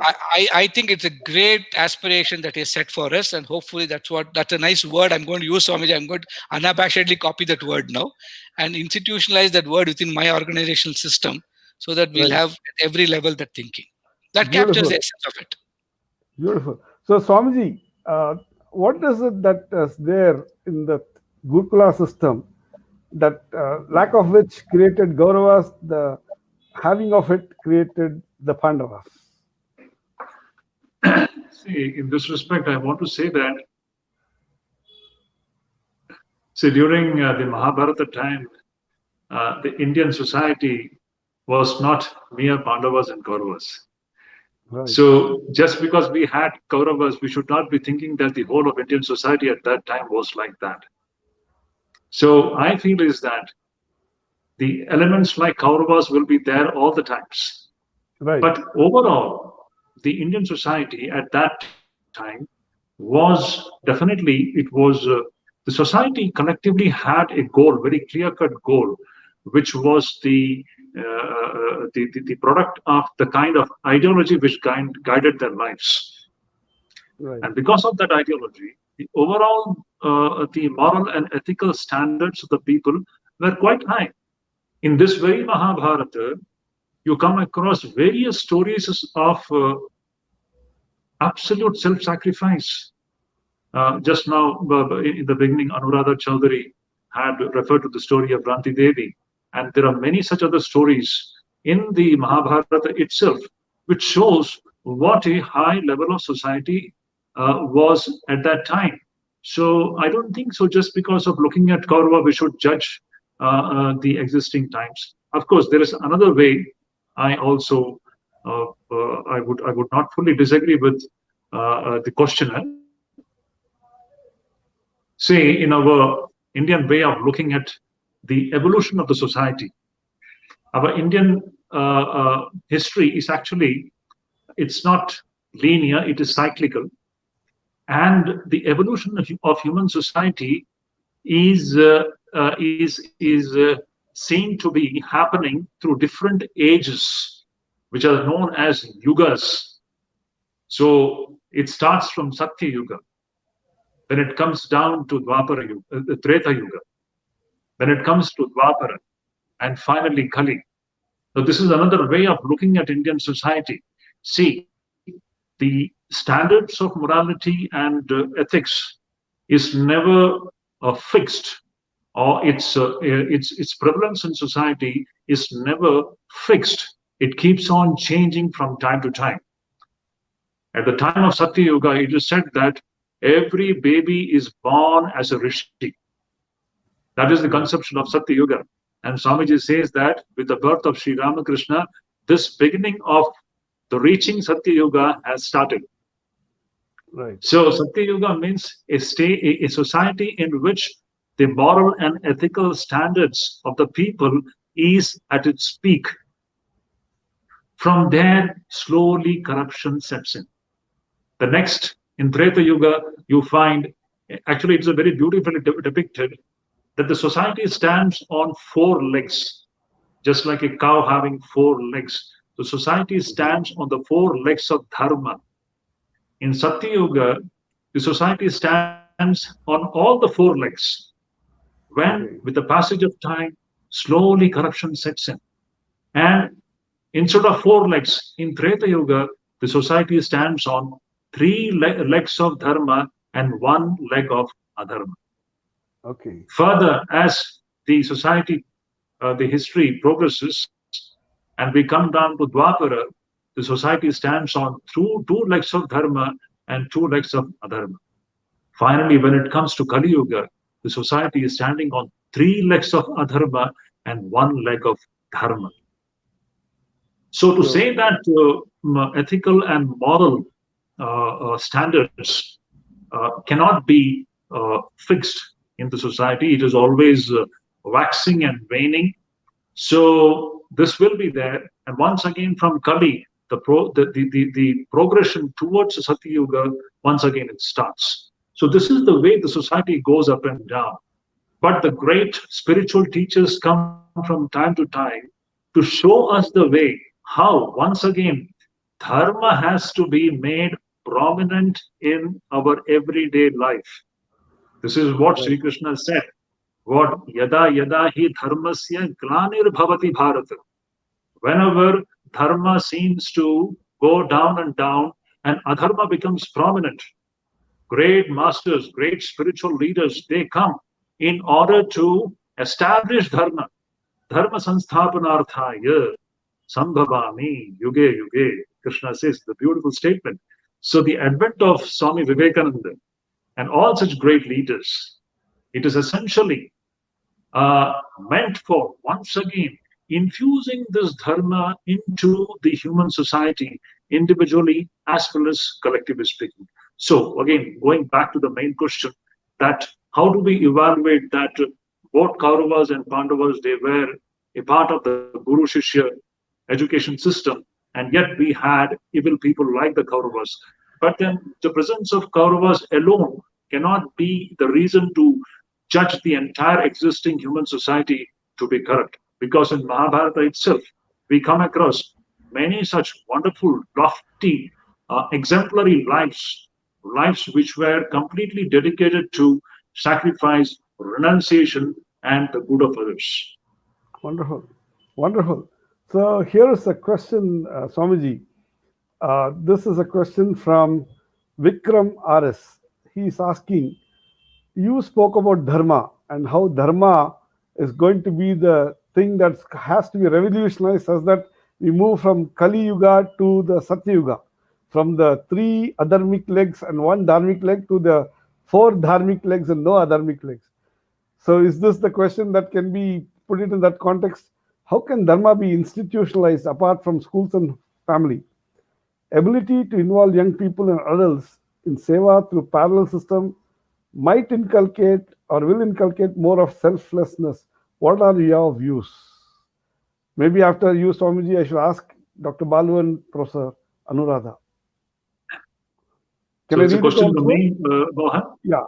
How can dharma be Yeah. institutionalized apart from schools and the family?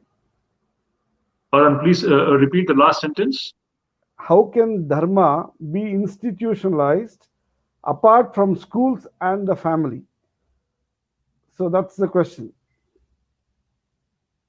In this respect, see, I feel that what Balasubramaniam said is very pertinent. He spoke about the need to to practicalize these things in the home itself.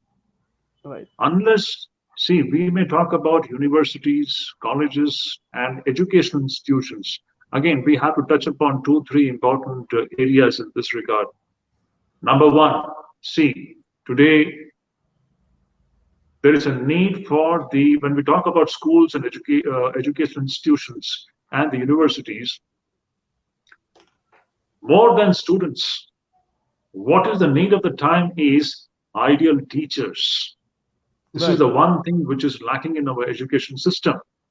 In earlier days, we had a value system in which the teacher was looked upon as God himself. Of course, Right. in our Indic perspective, the Bharatiya perspective, everybody is looked upon as God.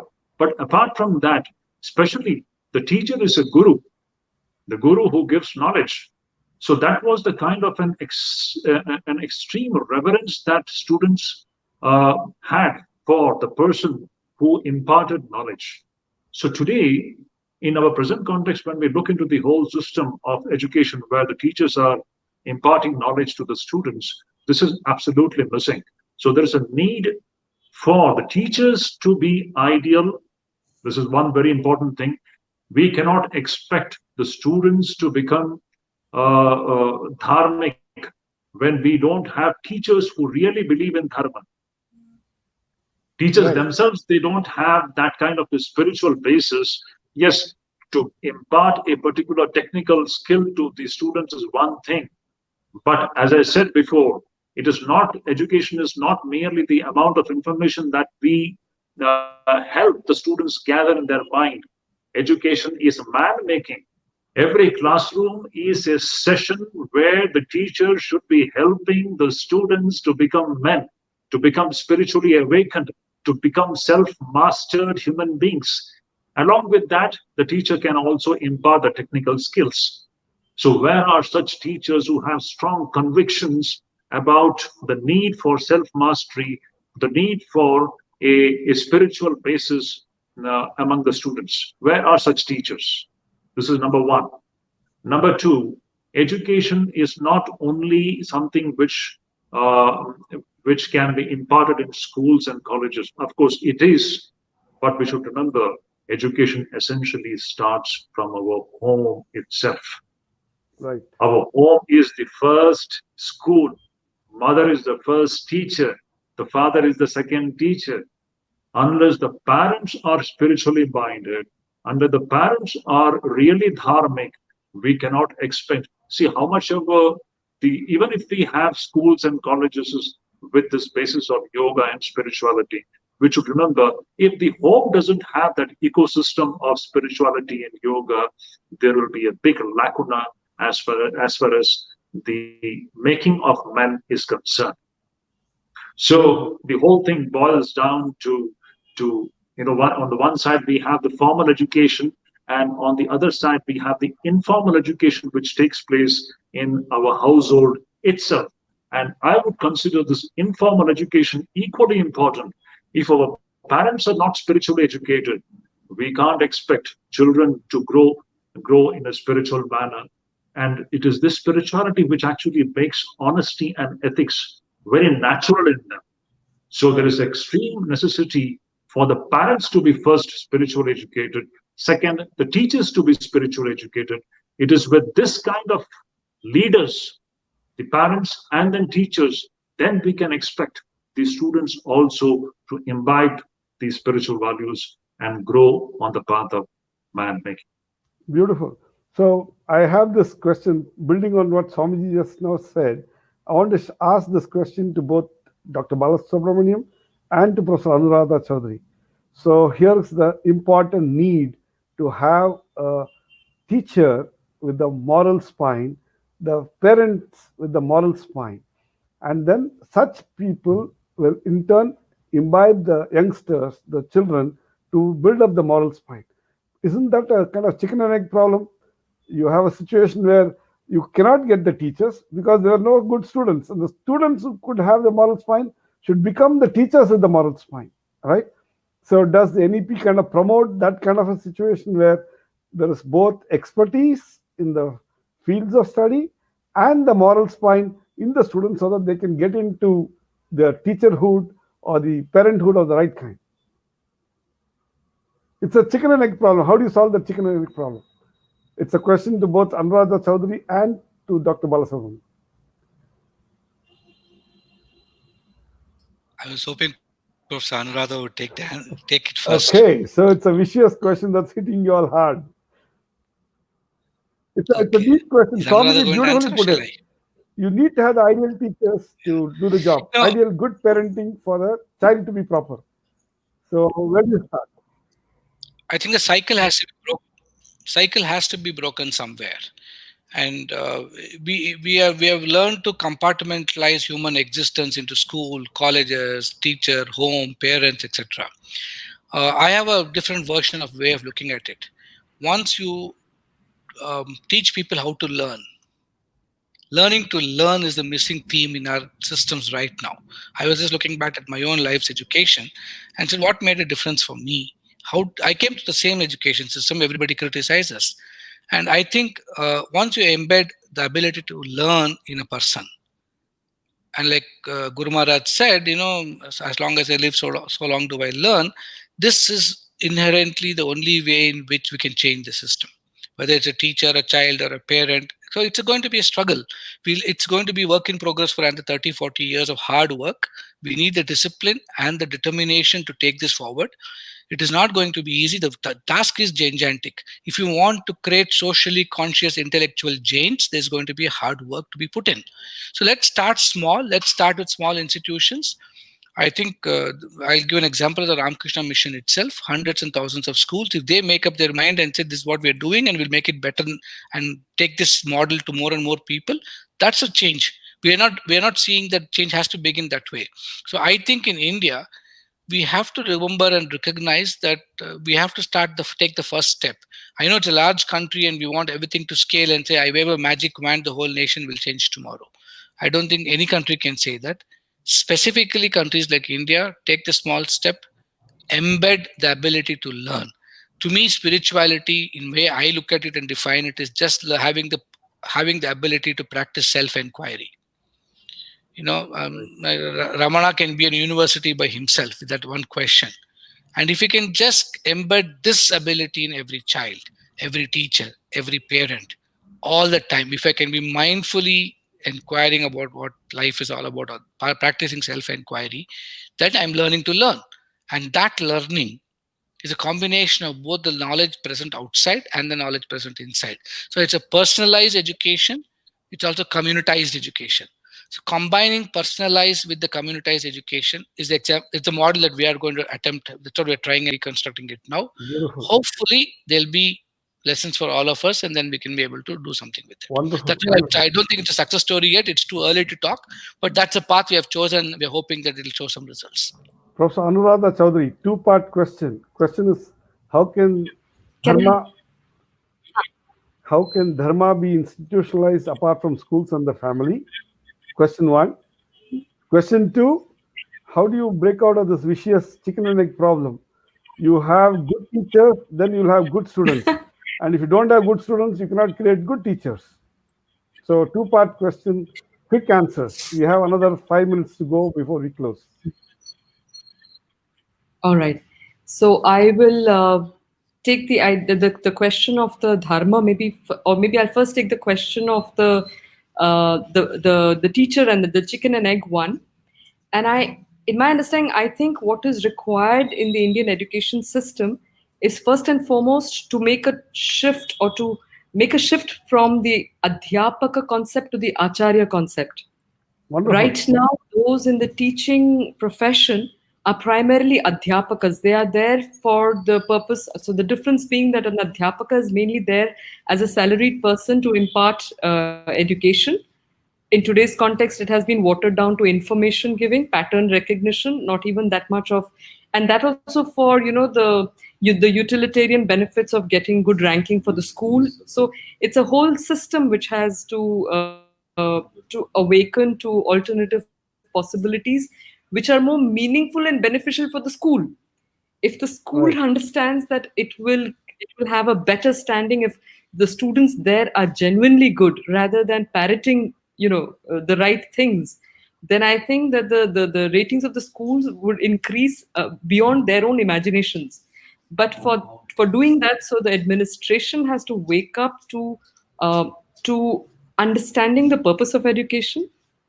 Followed by that, the teacher has to recognize that the teacher is not just an adhyapaka who is salaried to just impart information and maybe some knowledge, because there are excellent teachers. I mean, and there are excellent teachers who are putting in a lot of hard work and honesty in what they do. But to move from being an adhyapaka to being an acharya being one who is a model of what they are trying to teach, because children are very smart and they immediately notice the discrepancy. And if they say, if the one who's teaching us this can have double standards, then it completely legitimizes their having double standards in anything they do. Right. And the role of the teacher being again critical, because a teacher is one whose profession allows them the immense privilege of literally shaping thousands of souls. I mean, Right. that is a privilege that if the teacher awakens to would be an absolute wonder.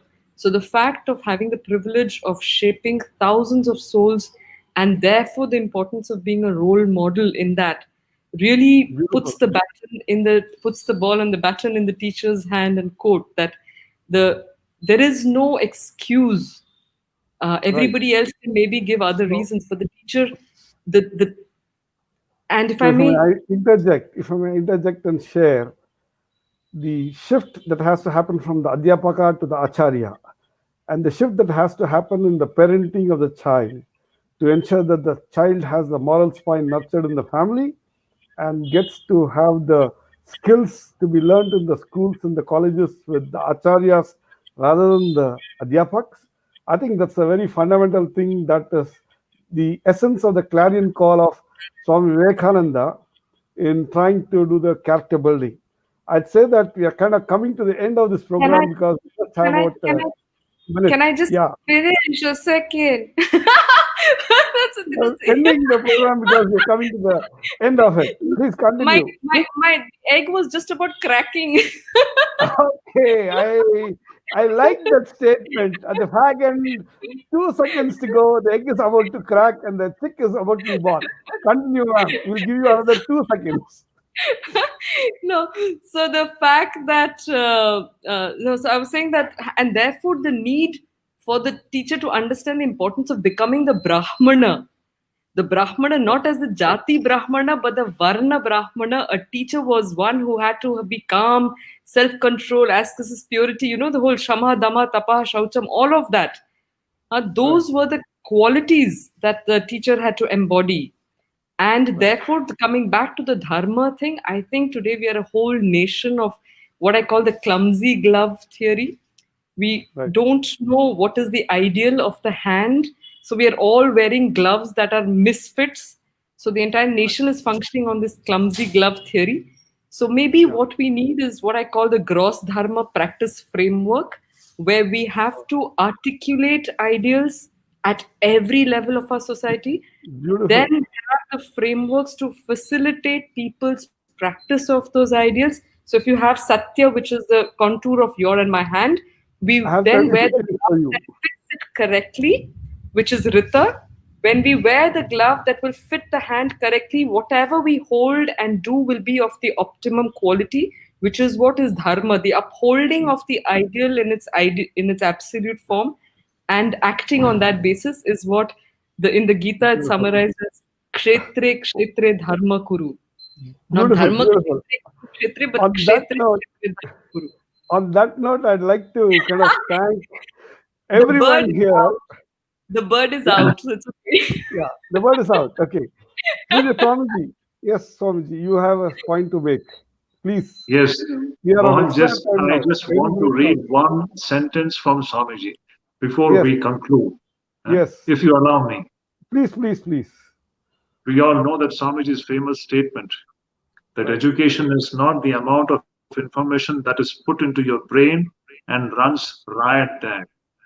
That is a well-known statement. We all have heard it many times. Yes. But later, Swamiji, afterwards, he says in another place, the less you read, the better. Please Oh, note the words. Swamiji says, the less you read, the better. Read the Gita and other good works on Vedanta. That is all you need.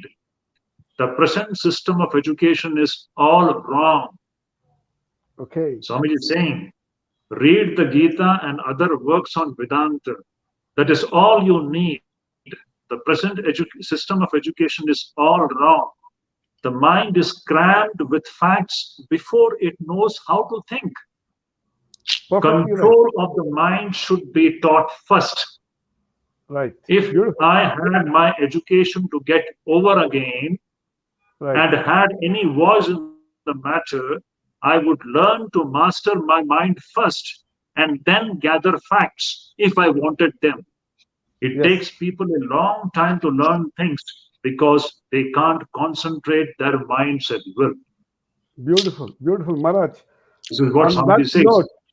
that note, essentially what we need to do is to enable all your young children and youngsters and the youth to know how to learn to control the mind and then to channelize the mind to then go out and gather the facts that's needed to solve the problems at hand. On that note, may I request you? One more point, please allow me. Okay, Maharaj. And the Please secret of concentration, according to Swamiji, especially for the young students, I want to Okay. specifically emphasize this. The secret lies in brahmacharya. Sure. See, with the very studentship part of the life is termed as brahmacharya in India. Right. Without brahmacharya, there is no concentration, and without concentration, there is no attainment of knowledge. That is the connection.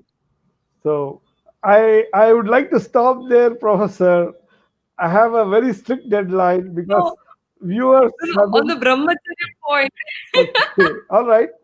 can I Quick one point. Quick last one on the point. brahmacharya Quick point? point. Because very quick. No, so that's why the Sanskrit language becomes so beautiful, because Brahman literally means that expansive reality which underlies everything. So brahmacharya in a different way could imply the pursuit of the fundamentals of existence.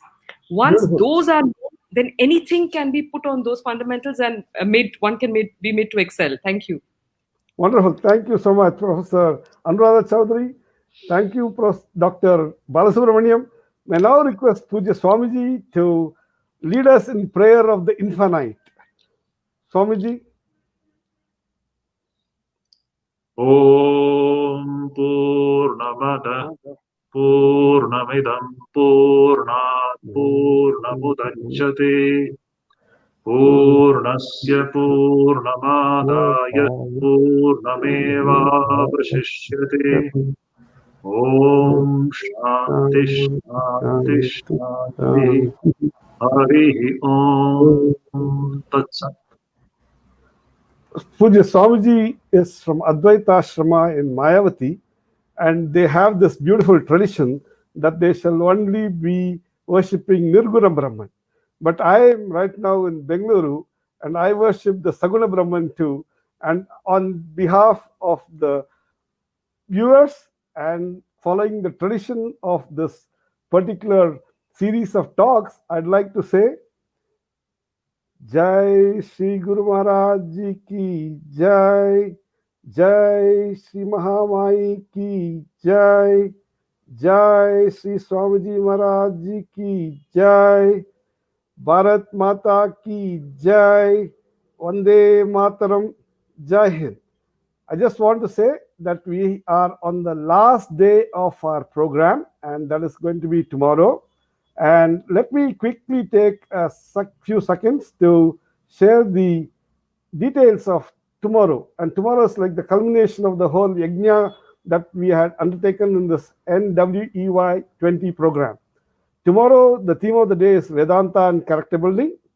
And we have, after the invocation welcome, Pujya Srimad Swami Sarvapriyananda Ji Maharaj, who is the minister in charge of the Vedanta Society of New York, addressing us on transformative Vedanta. He'll be followed by a talk by Professor Sajal Das, who is a professor at the Missouri University of Science and Technology in US, on My Vedantic Secrets of Nurturing Character Development among Students.